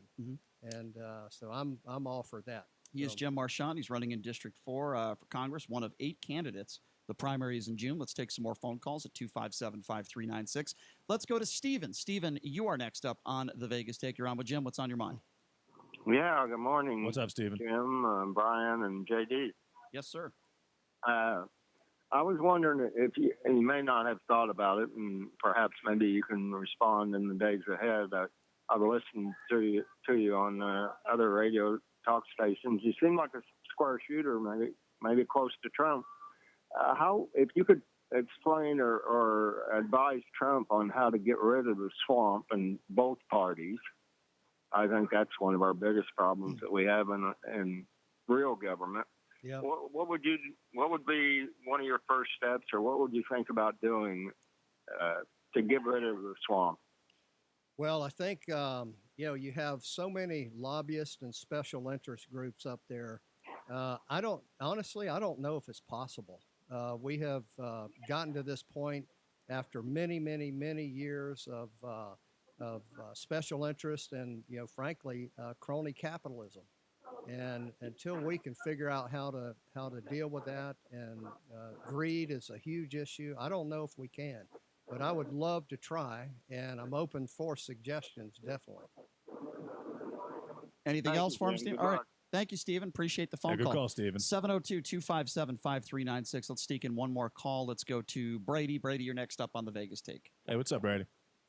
Hey, good morning, gentlemen. Hey, I wanted to say if Joe Biden gets elected, and I think the Republicans are going to take back both the House and the Senate, I think day one we're going to be going back to Ukraine, and Viktor Shokin, the guy that Joe Biden got fired for looking into Hunter Biden and Burisma, he actually has a lawsuit right now in the Ukrainian government. Don't you think we're going to impeach him day one? It's just a loser candidate. So I think we should just get rid of Krusty right away. Okay, Brady, appreciate the phone call. Go ahead, Jim. I'll let you respond to that. Then I have some things I'd like to say to that. So what did he say? He was assuming Joe Biden gets elected president? Would be impeached with this I think Burisma. I think he meant to say Democratic candidate. I don't think he meant to say elected. Yeah, I think he misspoke there. But then again, when he calls into the show, he speaks every day. Jim, what are your thoughts on that? Well, if he's saying that if Joe Biden gets elected president and then the Republicans win the House and the Senate, keep the Senate, will they impeach him? Probably. Yeah, it wouldn't shock me if that were the case. Wouldn't shock me, but here's my question to that. I mean, obviously, that's unfortunate. I don't like either side doing that. That's what I was going to ask. Weaponizing the Congress like that. That was my question. I'm glad you brought that up because, I hear a lot from Republicans and Donald Trump from all the way down. It was a witch hunt, this impeachment process, and, they tried to get him on Russia. Now they're trying to get him on withholding aid. Well, I didn't hear Republicans complaining when there were 9 investigations into Benghazi. Not 1, not 2. 9 investigations into Benghazi that were led by Republicans. And I will also, in regards to Burisma, listen, we all know, I think any logical human being would say, the reason why Joe Biden's son got the job and was getting paid large amounts of money was because his father is Joe Biden. I think that's a realistic view. But with that being said, it's not against the law. Just like it's not against the law for Donald Trump's family to make money off of and capitalize off of him being president. So what is the Republicans' argument? There was an investigation into it. There was no lawful wrongdoing. In fact, it was Joe Biden. A right-wing talking point is that, well, Joe Biden wanted the prosecutor fired. Well, there were hundreds of Republicans that also hold on, let me finish. There were hundreds of Republicans that also wanted that same prosecutor fired because he wasn't doing enough for corruption. Brian, he didn't just want him fired. He literally went on TV and said, if this guy is not gone in 6 hours, then I'm withholding $1 billion. And why? What was his reasoning for it? Because apparently he was corrupt. And investigating his son. Right. There's definitely something to that. The reason being that he put forward, in the context of it, and the reason why many Republicans agreed with him at that time and didn't object to it, was not, according to the information that we have, is not because his son was being investigated, was because the prosecutor wasn't doing enough to combat corruption. I think that's a very fine line. It wasn't because, Hunter Biden was being investigated. He wanted this guy gone, as many Republicans did. Right. I mean, I think that's important. Well, I have some issues with some of those Republicans. So are they? I'm more of the very conservative side, and a lot of them are more of the establishment, and I am definitely not part of the establishment. So I'm kind of on the outside, nationally and here in Nevada, in my own state. So you think that Hunter Biden broke the law? You think that the Bidens broke the law? I don't know that Hunter broke the law. I know that Joe Biden, when he basically said that on the video that this guy needs to be fired, I think that was a quid pro quo moment for him. And is that against the law? I mean, apparently it is. Well, when you say quid pro quo, how do you know that he wanted this guy fired? Well, he said it. Right, but how do you know he wanted him fired for the only sole purpose because he didn't want his son investigated? And how do you know that Donald Trump that's what he was talking about. Wanted the same thing with the Ukraine for the sole purpose of investigating Joe Biden, just because John important. Bolton says so? Right. Joe Biden actually said this. Donald Trump didn't say anything. But this is important. Whistleblowers claim that Donald Trump said this those is things. important. He didn't say that. He didn't say that he wanted him fired because his son was being investigated. He made the case. Well, it's true. He never said that on the record. He said that he wanted him fired because he wasn't doing enough to combat corruption. And there were many, as I said, I know you disagree with them, but there are many Republicans that agreed with Joe Biden. Right. And by the way, the Bidens were investigated. They dropped the investigation. The investigation was over because they didn't find any wrongdoing. Right. So, I mean, I think those are important facts. We can disagree on that, but, I disagree with that caller who called in who said that Joe Biden would be impeached because I don't think there's a plethora of evidence in regards to Donald Trump. With how fast Democrats went after Donald Trump the second he got in office, I don't think it's that unreasonable to assume that the same thing could happen, an eye for an eye type of situation with Joe Biden. And it would probably be the same result. If he were to become the president of the United States in 2020. And I wouldn't advise it. If he really did something, then of course, but it'd probably be the same result. Let's take another phone call, 257-5396. Let's go to Joel. Joel, you're next up on the Vegas Take. What's going on? Hey, what's up, Joel?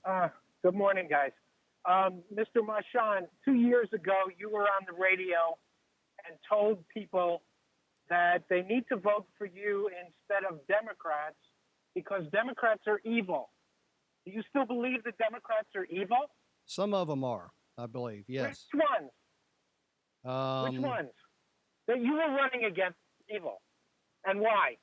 Right, because I just don't agree with a lot of their policies and beliefs. So you think that makes them evil because you don't agree with them? Agree with, and where they want to take our country, yes. Which ones? I'd rather not say. Joel, you're a coward. All right, Joel, Okay. I appreciate the phone call. Yeah, good call, Joel. I think I understand what he was trying to say there. If you had a chance to take back that statement because you disagree with one's policies, you still think they're evil? I think some of them are, yes. Okay, so give me an I'm not asking you to name. But Yeah. give me an example of a policy that you think is evil that Democrats support. I would say trying to implement communism and socialism in our country, something that was against what our founders designed. So then you would say that Bernie Sanders is evil? I would say that could be. So you think Social Security is evil because Social Security is a form? I'm not a big fan of that. So how do we help men and women at that age that have retired that maybe don't have funds to? You think that's evil to try to help people? No, not that. Okay. But if we had the opportunity to go back and redo some of the things that we've implemented in the beginning and having 2020 as hindsight, I think we'd do it differently. I think we all can agree that our Social Security is a disaster. All right. Well, there's no money in it. I understand. I mean, they rated it. Here's what I think. Here's what I think is an evil. I don't even know if I'd use the term evil. Yeah. And it has nothing to do with policy when it comes to Donald Trump. You know what it has to do with? The way the man lives his life. Right. Having unprotected sex with a porn star. 2 months after your wife. wife. I don't know that they did that. Well, $120,000 payment, and I tend to believe that it did happen. To me, that's evil. I wasn't there. Okay, I understand. We weren't there. I understand. And $120,000 is actually a small amount of money for something. I mean, Cristiano Ronaldo paid, I think, $20 million. Kobe Bryant paid X amount of millions. Whatever. We're getting in the weeds. A lot of very successful men have paid either hundreds of thousands or millions of dollars to make these stories go away. Okay, I think it's evil to go after a man or a woman who served this country honorably and then say Yep. you don't respect them because they were captured. I think it's evil to go after a woman based on looks. Now, we can disagree on policy, and I respect your opinion on that, and I've said that throughout the show. But I don't think it's evil to disagree with policy. I guess that's where we disagree. There's a lot of things that Republicans and I disagree on. I don't think that's evil. Yeah, well, I'm more of a religious guy. Understand. And I don't want to judge anybody, but I definitely don't want to go the direction that a lot of the Democrats want to take us. And that's your beliefs, and I respect your beliefs. I don't like religion. I'm not a very religious person. I'm not an atheist, but I certainly wouldn't go to the extent of calling religious people evil. I would call the priests who have molested little boys evil. I call them evil too. Absolutely. I think 100%. they're right, but I think there's a fine line between people who molest children and somebody's policy that you disagree with. But I understand. Pedophiles. Absolutely. They're Jim, disgusting. Jim, I only got about a minute left here. This time goes by fast. Why should I want to give you the opportunity. The floor is yours. Yeah. Give out your website. Why should people vote for you? Yeah, JimMarchant.com, JimMarchant.com. I am the only one that has any legislative experience. I'm not a career politician like some of my opponents have said. I ran because of the commerce tax mainly and fiscal issues. I was definitely against the commerce tax and raising taxes. And I'm the only one that served. I have an A+ rating with the NRA. I have endorsements from some very influential people. Congressman Andy Biggs, chairman of the House Freedom Caucus, Congressman Paul Gosar of Arizona, the chairman of the Western Caucus Foundation, which is an organization that advocates for Western states. So. Well, Jim, unfortunately, we're up against a break here, but I want to just thank you for taking the time to come in studio. We tackled a lot of subjects. Yep. I had a feeling we might disagree on some stuff. Well, I think we do. But you know what? But I respect you coming in and making your case, and hopefully we can do it again sometime. Jim, thank you so much for your time. Take a quick break. Be back right after this. Thanks a lot, Jim. You work hard and you train hard, and let's face it, sometimes it hurts. But it doesn't have to be that way. Just put it on, and Tiger Balm goes right to your aches and pains fast. That's why people around the world depend on Tiger Balm. Made from a blend of herbal ingredients, Tiger Balm is the nation's #1 selling pain-relieving ointment. Available in ultra strength and a convenient hydrogel patch. So whether you're a world-class athlete or a weekend warrior, roar back with Tiger Balm. It works where it hurts. Available at stores everywhere. This is John Greenhut, and if your teeth are stained from coffee, tea, or smoking, Power Swabs is the answer. In 5 minutes, you'll see 2 shades whiter teeth, and in 7 days, 6 shades. Even better, there's no messy strips or trays that you'll have to leave in your mouth for an hour. Just swab your teeth for 5 minutes, and you're done. To try Power Swabs, call 1-800-679-0969. Your bright white smile will have your friends talking about how great you look. Try it risk-free. 1-800-679-0969. That's 1-800-679-0969. Your home for Sean Hannity. KDWN Las Vegas, KKLZ HD2 Las Vegas, a Beasley Media Group station. Tennessee tornadoes. The deadly line of tornadoes speared through Nashville and to the east just after midnight. Correspondent Amara Walker says the death toll has been rising. The death toll has risen. It is now at 22. We know multiple people are injured, but right now the focus is the search and rescue efforts that are happening still right now on the ground, including here in East Nashville. There are still several missing, and the search and rescue crews are pouring through the damaged buildings as they look for them. This survivor says he knew something bad was rumbling through. I mean, it was just a lot of shaking. I don't know. It sounded like some pretty heavy stuff was happening outside. So, yeah, obviously that's what it was. At least 30 people were injured in Nashville, about 48 buildings destroyed. President Trump will visit on Friday. Governor Lee has declared an emergency and says there are deaths in at least 4 counties. I'm Mike Moss. The big question on this Super Tuesday is whether moderate Democrats consolidating behind Joe Biden will slow the campaign of frontrunner Bernie Sanders. This Virginia voter says he is motivated by a desire to see the nation come together. I just hate the rancor. It's tearing this country apart. And I don't think it's good for this country, and I think it's something that, quite frankly, Putin loves. The Federal Reserve has moved to prop up the economy and the stock market from the impact of coronavirus, lowering interest rates by 0.5%. Correspondent Allison Cossack. This is a way for the Fed to go ahead and try to make an impact to lower borrowing costs for businesses and consumers, just in case the coronavirus impacts the economy, causes the economy to deteriorate. But stocks are down. The Dow is off 757. The S&P now down 83 points. I'm Mike Moss. It's time to check the roads. From the Lerner and Rowe Traffic Studio. This report sponsored by Upwork, when you need in-demand talent on demand. Watch for slowing for a crash reported on the Southern Beltway eastbound at Buffalo at the off-ramp. On the surface streets, a crash at Green Valley Parkway southbound at Sunset, and an injury accident at Rancho at Charleston with police and fire with the scene. Expect slowing, possible lane restrictions. No delays, I-15 north and southbound between the Spaghetti Bowl and Southern Beltway. Upwork has the world's largest network of independent professionals, like designers, developers, data scientists, you name it. When you need in-demand talent on demand, Upwork is how. I'm John Michaels from the K-Dawn Traffic Center. It's open enrollment season, and MediShare is the Christian healthcare sharing ministry that saves most families about $500 a month. Google MediShare and see if it's a fit for you. MediShare, healthcare you can believe in. Diabetes, high blood pressure, anxiety meds, everyone's on them. If you're a 50-year-old male, maybe a bit beefy, or even with type 2 diabetes, $1 million of term insurance may only cost you about $200 a month. Affordable term life insurance is out there. Call Term Provider and speak with Big Lou at 800-481-1458, 800-481-1458, or visit biglou.com. Remember, Big Lou's like you. He's on meds too.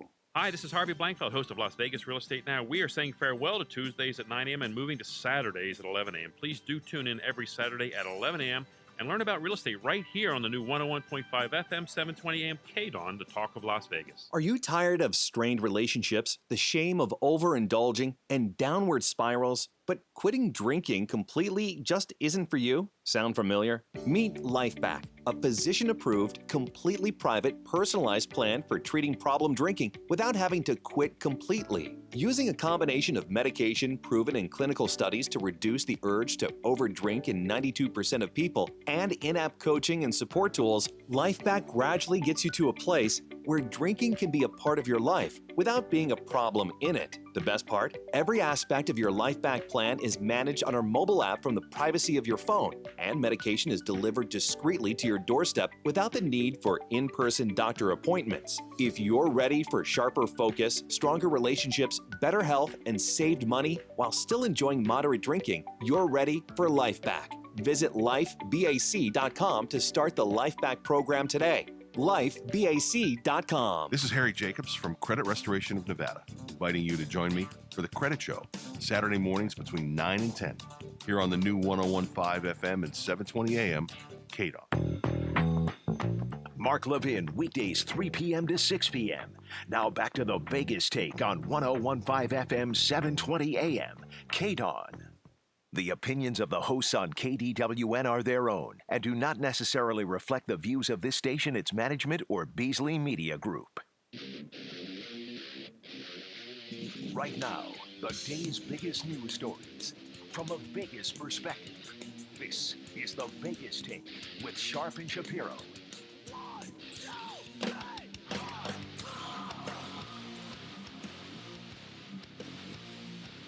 All right, roll out hour number 3, baby. It is the Vegas Take. Sharp and Shapiro, so glad you could join us. Still a lot to get to here in hour number 3. We got this Kobe Bryant situation going on with these photos, death photos, photos of Kobe and others that were literally, killed and burned after that crash. And guess what? It involves I almost said Las Vegas. Thank God it doesn't. The LA PD. Big scandal. We'll get to that coming up here in just a little bit. Kanye West, for some reason, he wanted to push out a transgender from performing in France so that he could do some sort of prayer service. That's right. Kind of a controversy. We'll get to that with Kanye. Kanye in controversy. What a shocker. This Astros fan, or I should say not a fan anymore, but a fan was heckling the Astros in spring training. You're not going to believe what one of the players said back to the heckling fan. It's ridiculous. And then we have hate mail coming up here to end the show, as we always do. But I want to start with this, continuing the political conversation We've been talking a lot about Joe Biden. We just had Jim Marchant in studio, right, by the way, who's running District 4. I got to say, very nice man. He has a few ridiculous opinions, as far as what I think. No, I don't think if you disagree with someone's policies, you're evil. I think that's ridiculous. And I also do not believe that every single person in this country that's gay was a choice. Yeah, maybe tomorrow morning when I wake up, I'm going to say, you know what? I'm attracted to men now. Yeah, that's it. I'm attracted to short men that are producers on radio stations. Jason Stein, I'm sexually attracted to you. No, that's not going to happen unless there's a large payment involved, like, millions of dollars. But I don't think Stein has that kind of money. No, in all seriousness, really, does anybody think Richard Simmons was a choice, that he was born straight? I mean, come on, ladies and gentlemen. Now, I wouldn't call Jim evil for thinking those things. I completely disagree with him. I think it's ridiculous. But I'm not going to call Jim evil because he seems like a very nice man. And I appreciate him coming in and giving his opinions. I think some of his opinions are a little insane, but I'm not going to call him evil. Like I said, evil are the murderers, the rapists, the priests that have molested children. Those are the evil people in the world. That's not going to help bring people together when we call people that we disagree with evil. Now, some people are racist. Some people are horrible people and they say horrible things. That's fine. But when you disagree with policy, I would never call that evil. I think that was the biggest problem I had with Jim's 90-minute appearance. But anyway, I want to move on, and I want to talk about Amy Klobuchar. Oh, you don't think Bernie Sanders is evil, Brian? No, absolutely not. I disagree with a lot of. Why would I call Bernie? He's been a civil rights activist for most of his life. I think he's a good man. He's definitely counterproductive to my views in the direction I'd like to go in my life, and I think is necessary for so what? I wouldn't call him evil. But again, that doesn't mean he's evil. No, of course not. Yeah. That's a term that's thrown around a bit too often, I think. Well, listen, I think Jim made a mistake. It would have been nice if he could have retracted that. He decided not to. He doubled down on it, and then we'll let the voters decide who you're going to vote for. All due respect to Jim, I would never support anybody who thinks that all gay people, it's a choice. I wouldn't support anybody who would call Democrats evil. Now, he said some, and then when he was pressed on that and he was asked who specifically, he said he didn't want to mention them. I think that's cowardly. Okay, that's bone spurs cowardly. That's what that is. And then when asked specifically, I asked him, okay, well, what made them evil? He disagreed with their policy. I'm sorry, that's insane. That's ridiculous. Again, nice man. I appreciate him taking some time to join us. He's not going to win. I'm telling you right now, he has no chance. He's not going to win. His seat was taken up by a Democrat. He didn't pass anything in the legislature. He's not going to win. Nice man. He's not going to win. I'd rather hang out with Jim Marchant than hang out with many other people many other Republicans that I've spoken to in the past. Let me put it that way. Jim seems like a nice guy. I would sit and have a beer with Jim, and we can talk about anything else other than politics. I'm sure we'd have a great conversation. But, we just disagree on a lot of things. He's not evil. I'll tell you someone else who's not evil, and that's Joe Biden. Joe Biden is not evil. He's a decent man. You can disagree with his politics. He's had some gaffes. But now he's received endorsements from both Amy Klobuchar and Mayor Pete. I want to start with Amy Klobuchar because I criticized her after Pete Buttigieg decided to not run for presidency or to drop his presidency, his campaign. I said, come on, Klobuchar, get your comb and your salad and get the hell out of the race. Well, guess what? She might have listened to me. I'm sure she did. I'm sure she was listening to the Vegas take because literally hours later, she announced that she is going to be dropping out of the presidential race. Good for her. She did the right thing. I have a lot more respect for her because she did the right thing. So here's Amy Klobuchar making the announcement and endorsing Joe Biden.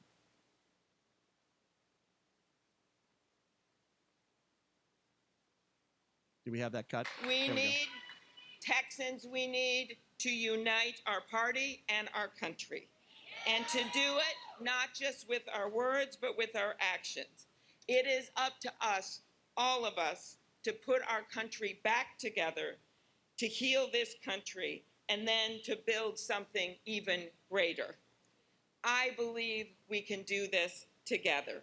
And that is why today I am ending my campaign and endorsing Joe Biden for president.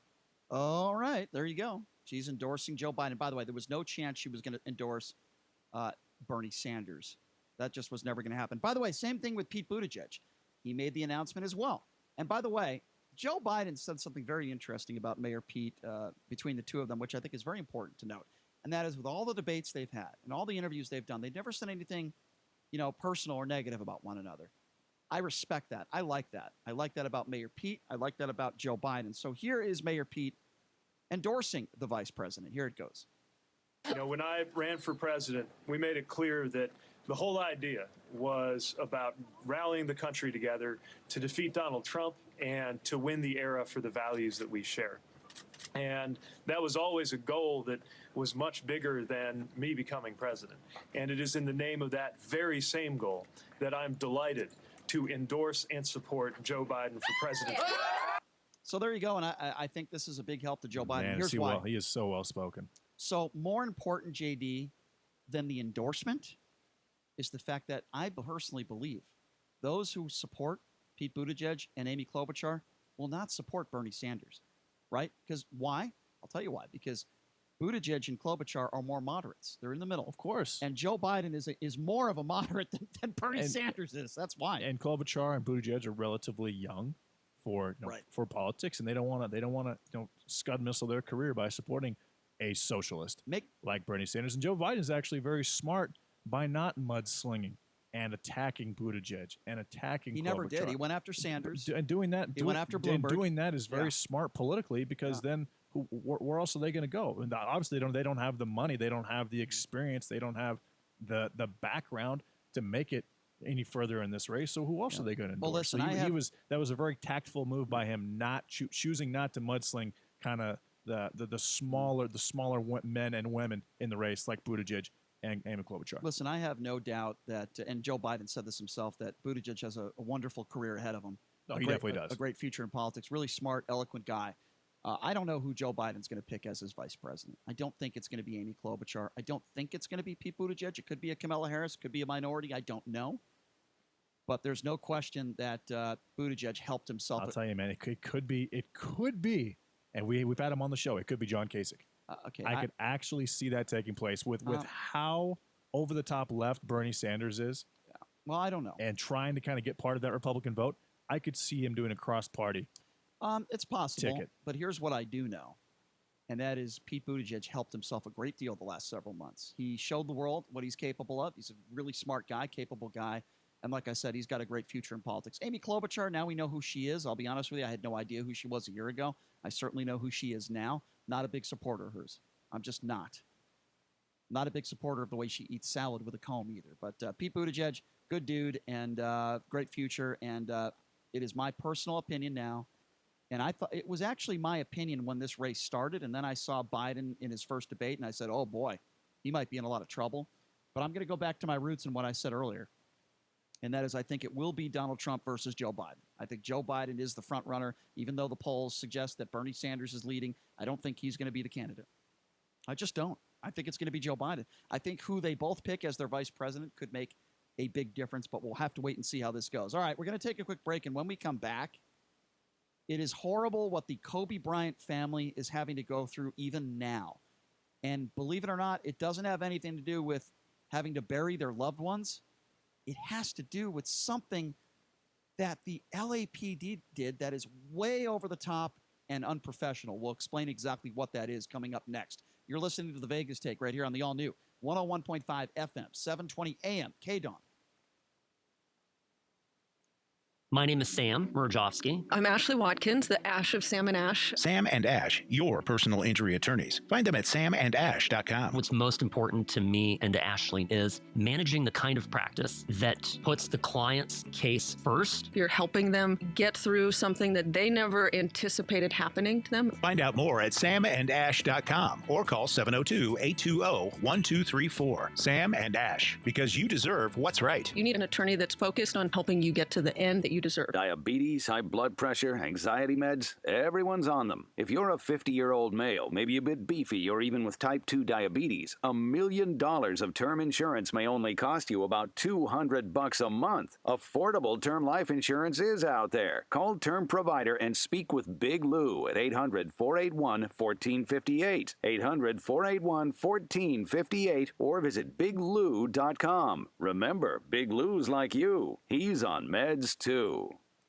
Imagine crossing a street busy with traffic, against the light, Watch where you're going! wearing a blindfold. Would you do this?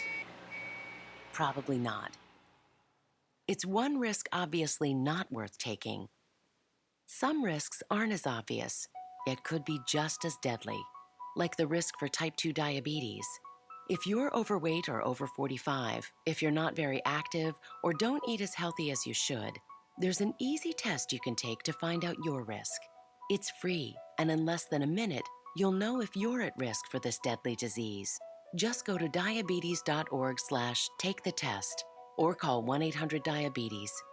Because type 2 diabetes is one risk you can't afford to take. Take the diabetes risk test and stop diabetes before it stops you. A message from the American Diabetes Association. Adopt US Kids presents What to Expect When You're Expecting. A teenager. Learning the lingo. Today I'm going to help parents translate teen slang. Now, when a teen says something is on fleek, it's exactly like saying, that's rad. It simply means that something is awesome or cool. Another one is totes. It's exactly like saying totally, just shorter. As in, I totes love going to the mall with Becca. Another word you might hear is jelly. Jelly is a shorter, better way to say jealous. As in, Chloe, I am like so jelly of your unicorn phone case. You don't have to speak teen to be a perfect parent.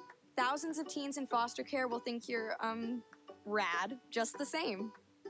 To learn more, visit adoptuskids.org. A public service announcement brought to you by the U.S. Department of Health and Human Services, Adopt U.S. Kids, and the Ad Council. Mark Levin, weekdays 3 p.m. to 6 p.m. Now back to the Vegas Take on 101.5 FM, 720 a.m. KDON.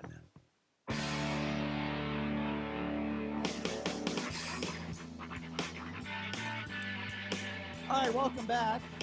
It is the Vegas Take. Sharp and Shapiro, so glad you could join us. By the way, I misspoke. We're talking a little bit about Kobe Bryant, and it is actually the L.A. County Sheriff's Department, not the LAPD. We're not talking about Mark Furman, right? Great investigative officer he was. We're talking about the L.A. County Sheriff's Department, and there's a story that's come out now where at least 8 of these people have taken pictures or have traded pictures or texted each other pictures of the dead bodies of those in the Kobe Bryant crash, and I would imagine some of those would include Kobe, his daughter, and others. And the only reason why we found out about this, and the only reason why it's now exposed, is because apparently a bartender decided to file a police report, overheard a conversation between one of these deputies and a citizen about these pictures. So the bartender, who, in my personal opinion, I'm not going to use the term hero, but he certainly did a good thing by exposing these idiots and these sick people for doing this. Let me tell you how sick some of these people are, okay? There are, 9 people that lost their lives in this crash? 9 people. Their families. They have families that are grieving. And the first thing that they think about when they're on the scene of this horrific tragedy and this horrific crash is taking pictures of the dead bodies so they can share it with their friends and brag about it. Are you comfortable with these idiots even having a job, let alone as a sheriff? Are you kidding me? So this is Los Angeles County Sheriff Alex Villanueva talking about these 8 deputies who took photos of Kobe at the crash site. Shock, a punch to the gut. It was such a hard scene dealing with the families firsthand at Lost Hills Station. All 3 families that were there, except for the pilot's family, they were all present, and reassuring them we're doing everything possible. And then to find out, days later that this happened, it's just a sense of betrayal. All right, so here's my question, JD. Do you believe him that he's shocked? Because I don't. I don't believe that he's shocked at all. I think the only reason why he's saying that is because they were caught. That's what I think. I'm shocked that they didn't try to sell these pictures, Brian. Well, we don't know that they didn't try to do that. We don't know that. I'm guessing that they did, and they probably actually sold quite a few of them for a decent amount of money. If they were sold, they would have been out there in public already. Well, we'll so that see. hasn't happened yet. You don't know about that. Sadly, here's my take on this whole thing, the TMZs and all that. Listen, if TMZ comes up to somebody and TMZ says, I'll pay you $50,000 or $100,000 for a picture of the dead body of Kobe Bryant. I don't blame TMZ for doing that. You know why? Because TMZ is doing their job. That's their business. And while it would hurt Kobe Bryant's family, while it would hurt his friends, while it would hurt his friends and family, it is a business. Here's who I blame. I blame the person that is accepting the money. I blame the person that took the pictures. That's who I blame. You blame exactly. You don't blame the person purchasing them. Right. You blame the ones that are looking to profit off of the death of 9 people, one of which happens to be Kobe Bryant. But as far as TMZ goes, we had Mike Babcock on, and he basically told us how they broke the story. Apparently, TMZ has police officers. They have people in law enforcement that's a different, all over the country. That's a different thing. Yeah. And the one of their connections in the LA area happened to be on the scene of yeah, this. that's a different subject. They let them know initially. Yeah. So it's not really a surprise. That's kind of how TMZ does. That's how TMZ generates their content. But we talked about that. all these different connections to law enforcement all over the country. And when something takes place, they get contacted first, and you don't know what that arrangement is. Yeah, that's a different subject, but we have talked about that, Yeah. and we know that TMZ went through the correct avenues in getting this story. But now we're talking about something that is at a completely different level, and that is the deceased bodies, the dead bodies of Kobe Bryant and others. I would imagine TMZ would be paying for the photos of Kobe. I will say this: the day of the crash, I saw a picture that appeared to be Kobe Bryant, still in his seat. On the crash site. It was very blurry, but it certainly appeared to be Kobe Bryant. It was horrible. And I will remember that image in my head for the rest of my life. And again, they deleted it off of YouTube, they deleted it off the web, but it was a bystander there that was, there shortly after the crash that was just taking pictures. It wasn't a law enforcement picture. And I remember the picture. And again, it was him sitting in a seat with his mouth wide open. And it certainly was a little blurry, but it appeared to be Kobe Bryant. And then 30 minutes after that, there was a sheet over that area. So I saw that picture. I wish I didn't see it. It was terrible. These things are going to get out by innocent bystanders, whether it's somebody driving past a car accident. That stuff's going to happen. And listen, I wouldn't take those pictures, but I don't have as big of a problem at that innocent bystander as I would with a police officer, somebody from the LA County Sheriff's Department. You have a responsibility to be professional. And again, and I mentioned this a few minutes ago, how they got this story, how we know about this. And that's what's really telling to me, that it took a bartender at a local bar there to file a police report, to file a complaint, because this bartender overheard a conversation between one of those law enforcement officials and an innocent bystander. They overheard the conversation about these leaked photos. And apparently between these 8 people, they've been texting pictures back and forth to one another. I'm going to tell you something. They need to find out exactly who took these pictures, because that is the main culprit here, the person who took the pictures and then shared it with others. That law enforcement official needs to be fired, period. Get rid of this man or woman, whoever it is, need to be fired. As far as those others who are texting back and forth with each other, they need to be suspended at minimum and put them on a probationary period. This is a serious, serious situation. This is a serious crime. Put yourself in Vanessa Bryant's shoes for a second, and it's going to be difficult, because I can't even imagine the pain and the suffering that the Bryant family and all those other families are going through. But just put yourself in her shoes for one moment here. Let me explain. You lost your husband. You lost your 13-year-old daughter. You just buried them. You just had this huge memorial at Staples Center. You're still grieving.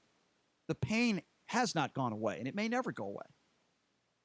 And then a month after this horrific tragedy and your family's torn apart, you have to get a phone call from this police department. You have to get a phone call from the LA County Sheriff's. And you're told to meet with all the other grieving families, and you're wondering to yourself, gosh, what's going on here?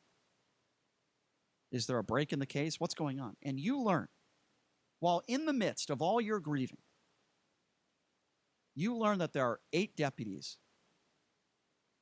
that are sharing pictures of your dead husband and your dead 13-year-old daughter lying there a short time after they lost their lives. And God knows how horrible those pictures must be.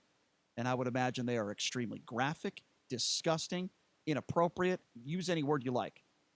If you're Vanessa Bryant right now, I would file the biggest lawsuit I could against the LA County Sheriff's Department, and I would do one of two things and maybe both.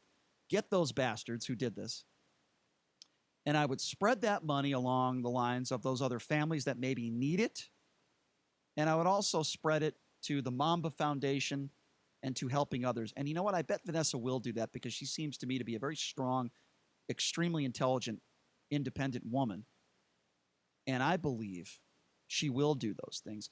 Let me tell you something. The LA County Sheriff's Department, they need to suffer for this. These 8 people are despicable human beings. If somebody had texted me a picture like that, regardless of whether they were my friends or not within the department, I would have gone straight to my boss because I would have been in fear of myself getting an image like that. I'll tell you the last thing I would have done, sent those text messages to other people. That's the last thing I would have done. This crap needs to stop. These sickos in our society need to stop. Stop taking pictures of dead people. Stop taking pictures of people in, sensitive situations and trying to profit off of it. It's one thing, I remember we went to USA Basketball and we took video. And we took video of Kobe Bryant and Russell Westbrook. We took video of basketball players being basketball players. We took some video, we sold it to TMZ. Okay? I did an interview with Oscar De La Hoya once. And Oscar De La Hoya, years back, told a story about how Donald Trump used to cheat on the golf course. If you Google the story, it's all over the place. This was several years back. I was the first person to break that story. I sold it to TMZ. I made money off of it. There's a fine line between taking pictures and making money off of stories like that and taking pictures of dead bodies after a tragic crash, hurting family members.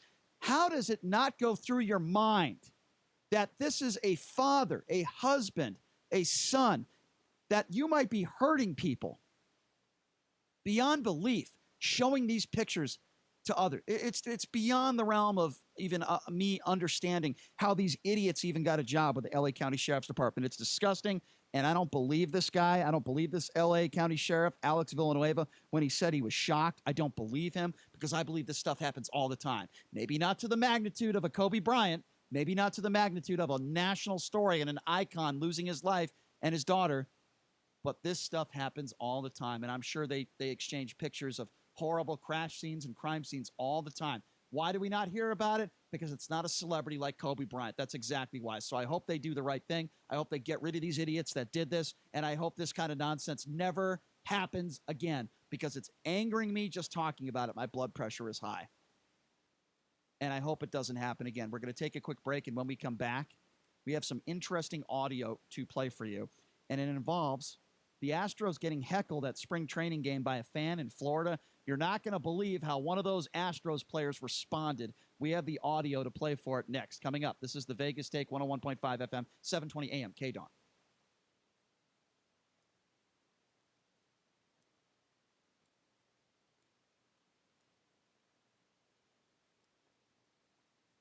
It's time to check the roads. From the Lerner and Rowe Traffic Studio. This report sponsored by Circle K. An accident reported on the Southern Beltway eastbound at I-15. Another Southern Beltway crash that's eastbound at Buffalo at the off-ramp not blocking the through lanes. And an injury crash on Eastern Avenue southbound at the 95. Police and fire staged at that location. And on Flamingo Road, westbound at the Western Beltway 215, an accident with injuries. Watch for slowing.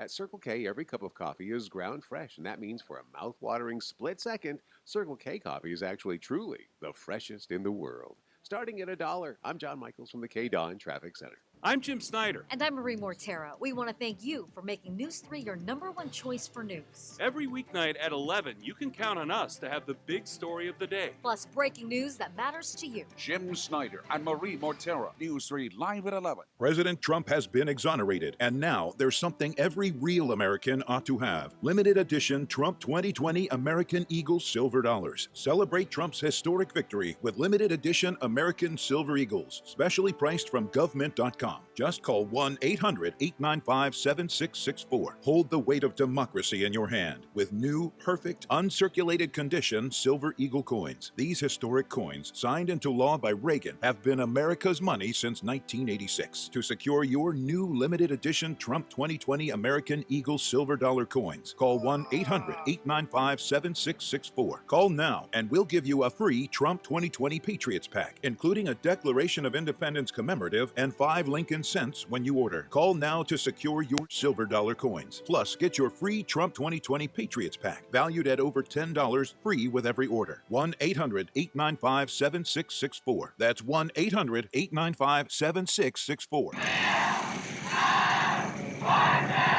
For over 20 years, Wheel of Fortune slots have paid out more than $3 billion in jackpots and made over 1,000 millionaires. Play Wheel of Fortune today.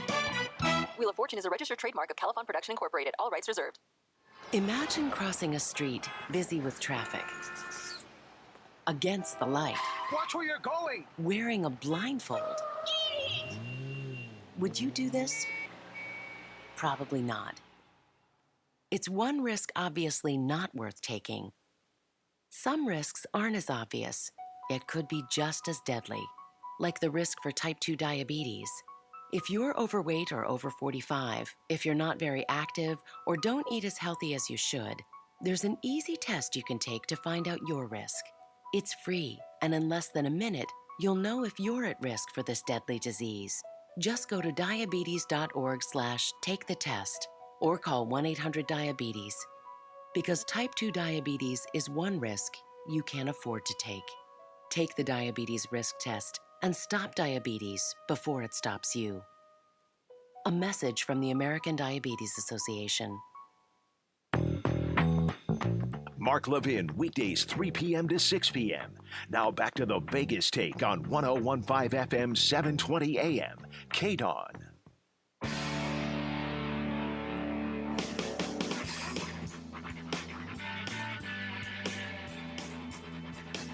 All right, welcome back. It is the Vegas Take, Sharp and Shapiro. By the way, coming up here in a little bit, it's our hate mail segment. It's becoming one of our most popular segments of the show, at least according to our producer. That's what he claims. So our hate mail will be coming up next. I want to talk a little Houston Astros because, as you know, we've spoken to a lot of people that have not necessarily been involved in this scandal, but people that may have been affected by it. We spoke to one of the attorneys of Balsinger, right, pitcher, who is now suing the Houston Astros organization because he claims that it hurt his career as he got roughed up in an inning. We talked to him about that. We've talked to people around Major League Baseball. We had the Oakland A's general manager on our show last week who said that, the A's were the ones that were responsible, not just the whistleblower that's on their team, but the actual organization complained about this years ago, and nothing was done. So I think the Houston Astros, they're so arrogant and they're so cocky. And you have their owner who gets behind a microphone, and it was a half-hearted apology, and he made it worse. These players have made it worse. They've not, for lack of a better term, stepped up to the plate and actually truly are really sorry for what they did. They're not sorry for what they did, and it's a joke. No, they don't even care what they did. No. Carlos Correa actually went as far as to tell someone to shut the F up. So in case you missed it, there have been some fans that have continued to let the Houston Astros have it in Florida in spring training. Did I say string training? You said string training. String training. Mild dyslexia. It's so fine, though. A video has emerged this past weekend of a heckler giving the Astros the business while the players hung out in the dugout during a rain delay. This is in the Grapefruit League game. Somebody on the bench could be heard snapping back at the fan. This happened during Sunday's home game against the Cardinals. Keep in mind, this fan is sitting behind home plate, and he is heckling Jose Altuve.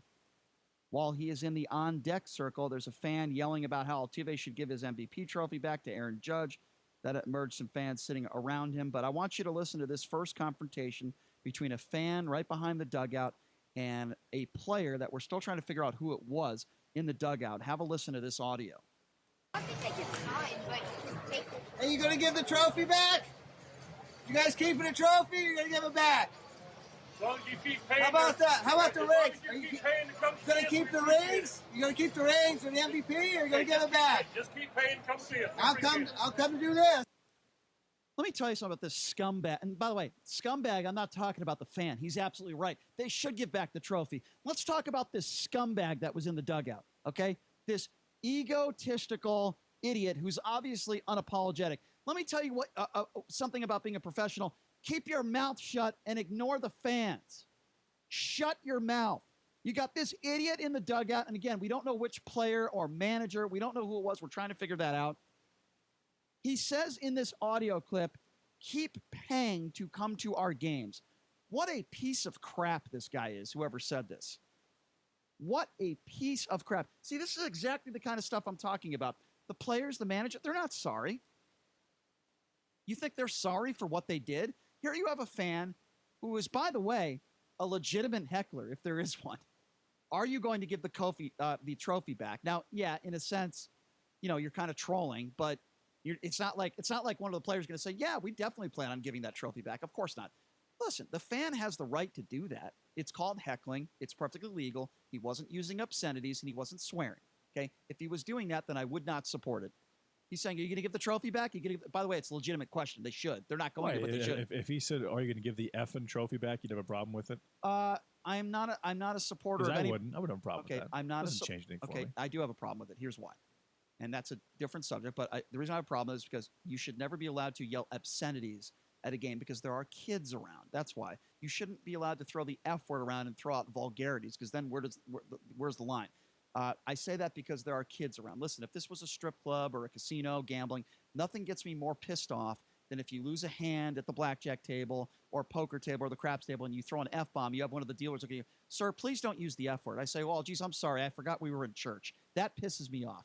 But if you're at a sporting event when there's kids around, that to me, you don't do that. But anyway, that's here and there. Comparing this to church, I mean, this is, in my opinion, what the Astros did was totally I'm not comparing it to church. That's not what I said. And it justifies using the F word in situations like that. Okay, well, I don't. He should give back the effing trophy. Jim Crane should then be he gets forced, thrown out. Should be forced to sell the effing team. They should give back their 2017 World Series trophy. In my opinion, every single effing player that was involved in this effing scandal should be suspended from Major League Baseball for one effing year. I understand that's how strongly I feel about this. I understand. My emphasis is legitimate, and I think it's justified considering how egregious it was. I understand, and I don't disagree with your frustration on that. But with that being said, if you use the F word and vulgarities, you're going to get thrown out of a game, period. You're going to get thrown out. There are rules that fans need to abide by. Don't throw things onto the field. Don't swear. Don't throw out vulgarities. They will kick you out. So I do not support a fan doing that. I remember I had a situation at the Mountain West Conference. This was 3 years ago, and New Mexico was in town. New Mexico was playing San Diego State. San Diego State defeated New Mexico. We had some New Mexico fans sitting behind the media section that were throwing out the N-word at some of the San Diego State players. I turned around. I outed them. I said some things to them that, maybe as a member of the media I shouldn't have said. But hold on, let me finish. I said it anyway.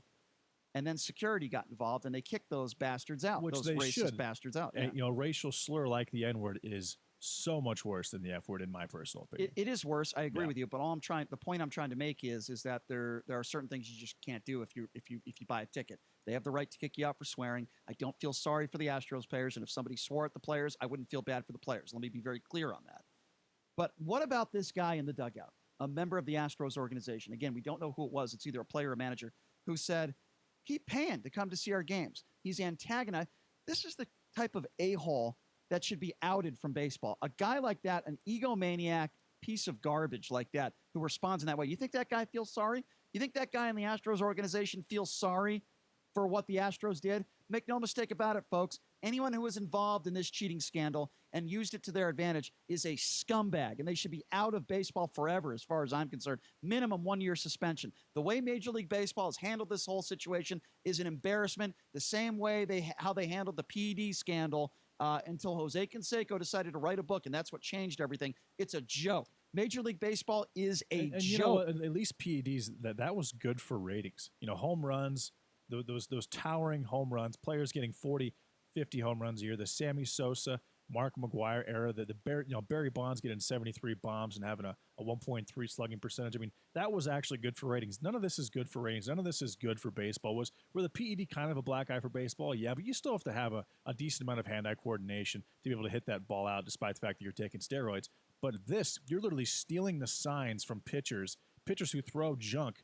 giving yourself a 50-second head start, knowing what's going to be thrown, and then totally denying it after the fact, and pretending like it didn't take place, and making excuses like, "Oh, we were so good, we would have won the World Series anyways." This is so much worse than PED. This is so much worse than Pete Rose, and this is not good for ratings. This is such a black eye for baseball. It's not even the same conversation as far as I'm concerned for PEDs. So what do you say about that guy in the dugout being heckled and might be a player or a manager, we don't know. What would you say about that guy who responds by saying, "Well, just keep paying to see our games"? Well, then that's exactly what he's saying. He said, I'm making millions of dollars to do what I do. Am I cheating when I'm doing it? Yes, but it doesn't matter. Look what happened to me. Look what the commissioner said. The commissioner said this. Rob Manfred said this is a piece of metal.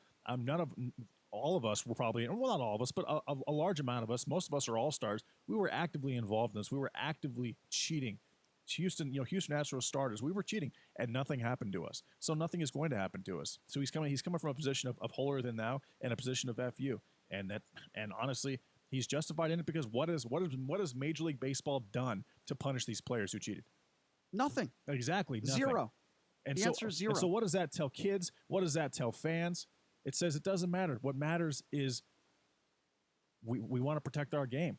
Despite the fact that this terrible thing happened, we want to protect our game, and it doesn't make a difference to us. Can you imagine if this happened in another sport and they handled it the same way? Let's talk about the National Basketball Association. Let's just say hypothetically that the Lakers are in the NBA Finals and they stole the playbook, and you had camera of, I don't know, let's just say the Boston Celtics practice. You had full video of every Celtics practice all year, including practice right before the NBA Finals, hypothetically. It's the same stuff we're talking about here. So the Lakers know exactly what plays are coming. They know exactly what the Celtics are going to run. Let me ask you this. How do you think the NBA would handle something like that? Do you think the players wouldn't get suspended if the players were partially responsible? And I think this is so much worse than that even. But I'm just trying to give the only I guess analogy I can. Something could possibly – you can't – the thing is you can't really make a comparison. Deflategate. Okay, but let's just take what I just said. The Patriots, when they take the Cincinnati Bengals. I agree. Even if you know them, because, again, an NBA team, they're going to run the same thing every single time.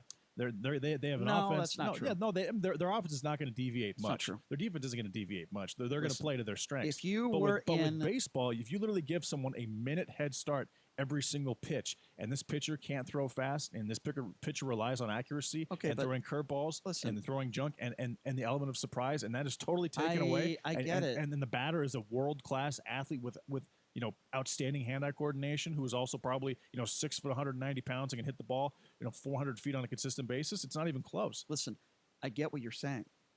I'm just trying to give some sort of, it's impossible to have an exact comparison when you cross sport. No, there isn't one. I'm just asking you the question, if the Lakers had video of every Celtics practice and they had someone in there, so they had the actual playbook of what the Celtics are running on both ends of the floor and their game plan, how do you think the NBA would respond to that, to the Boston Celtics?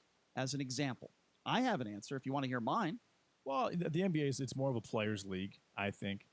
They would definitely respond swiftly. I really respect Adam Silver as a commissioner as opposed to Rob Manfred. Let me just say this. I think he's much more professional. I think he gets things done quicker.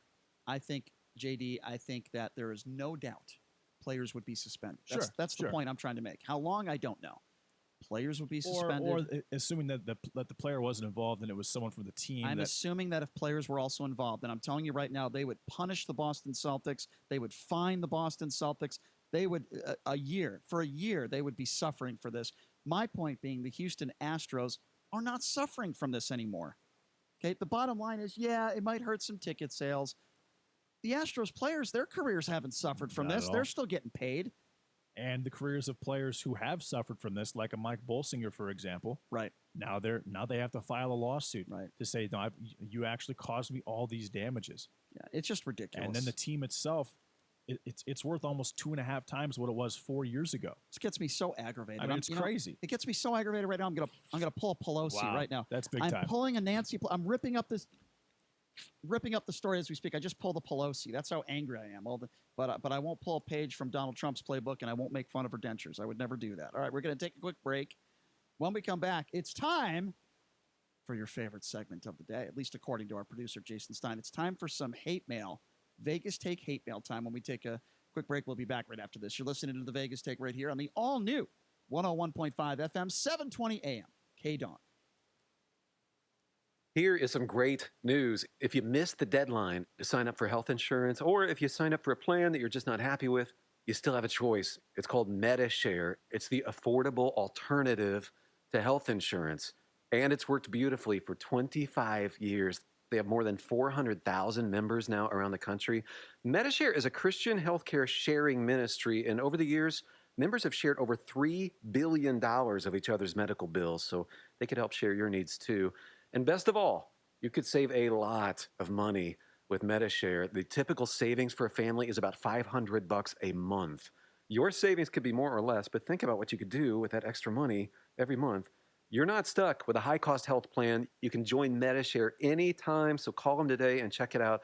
Here's the number to find out more, and there's no pressure. They are super easy to talk to. Call 844-91-BIBLE. That's 844-91-BIBLE, 844-91-BIBLE. Most of us like to be out in the sun.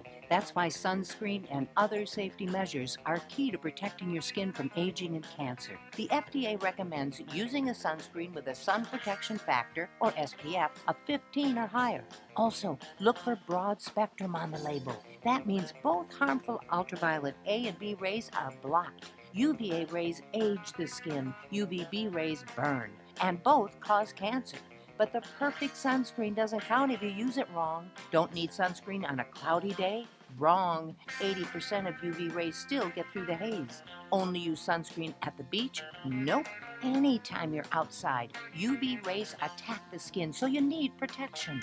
And you have to reapply sunscreen every 2 hours. Remember, SPF plus broad spectrum equal healthy fun in the sun. Visit www.fda.gov/sunscreen for more information.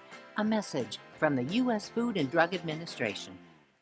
When a counselor asked how much my husband drinks, I said, not that much.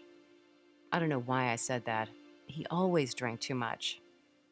But I guess I'm so used to keeping it a secret that I didn't tell the truth, to myself or anyone else.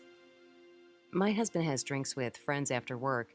He has a couple of drinks at home with dinner, and a few more while we watch TV. Pretty soon he's shouting at me and blaming me for all of his problems. I just can't take it anymore. A counselor recommended Al-Anon family groups. She said Al-Anon members have had experiences just like mine, and they would explain how Al-Anon is helping them. I didn't want to go to Al-Anon, but I'm sure glad I did. Is someone's drinking breaking your heart? You might be surprised at what you can learn at an Al-Anon family group from people just like you. Call 1-888-4-AL-ANON or go to alanon.org. 3 years ago, my mom, my sweetheart, who had type 2 diabetes, died of heart disease. We didn't know that if you have diabetes, you are 2 to 4 times more likely to develop cardiovascular disease. And what's truly shocking to me is that millions of people living with diabetes aren't aware of their increased risk for heart disease. What will it take to sink in? If you have type 2 diabetes, know your risk of heart disease. Know your risk of heart disease. Know your risk of heart disease. Be good to yourself and those you love by knowing your risk. Heart disease and diabetes are linked. No matter how you have to hear it, please listen. Because the sooner you know your heart disease risk, the more you and your doctor can do about it. Go to foryoursweetheart.com.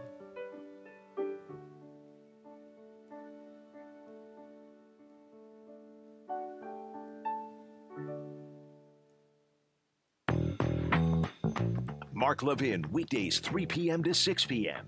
Now back to the Vegas Take on 101.5 FM, 720 a.m. K-Dawn.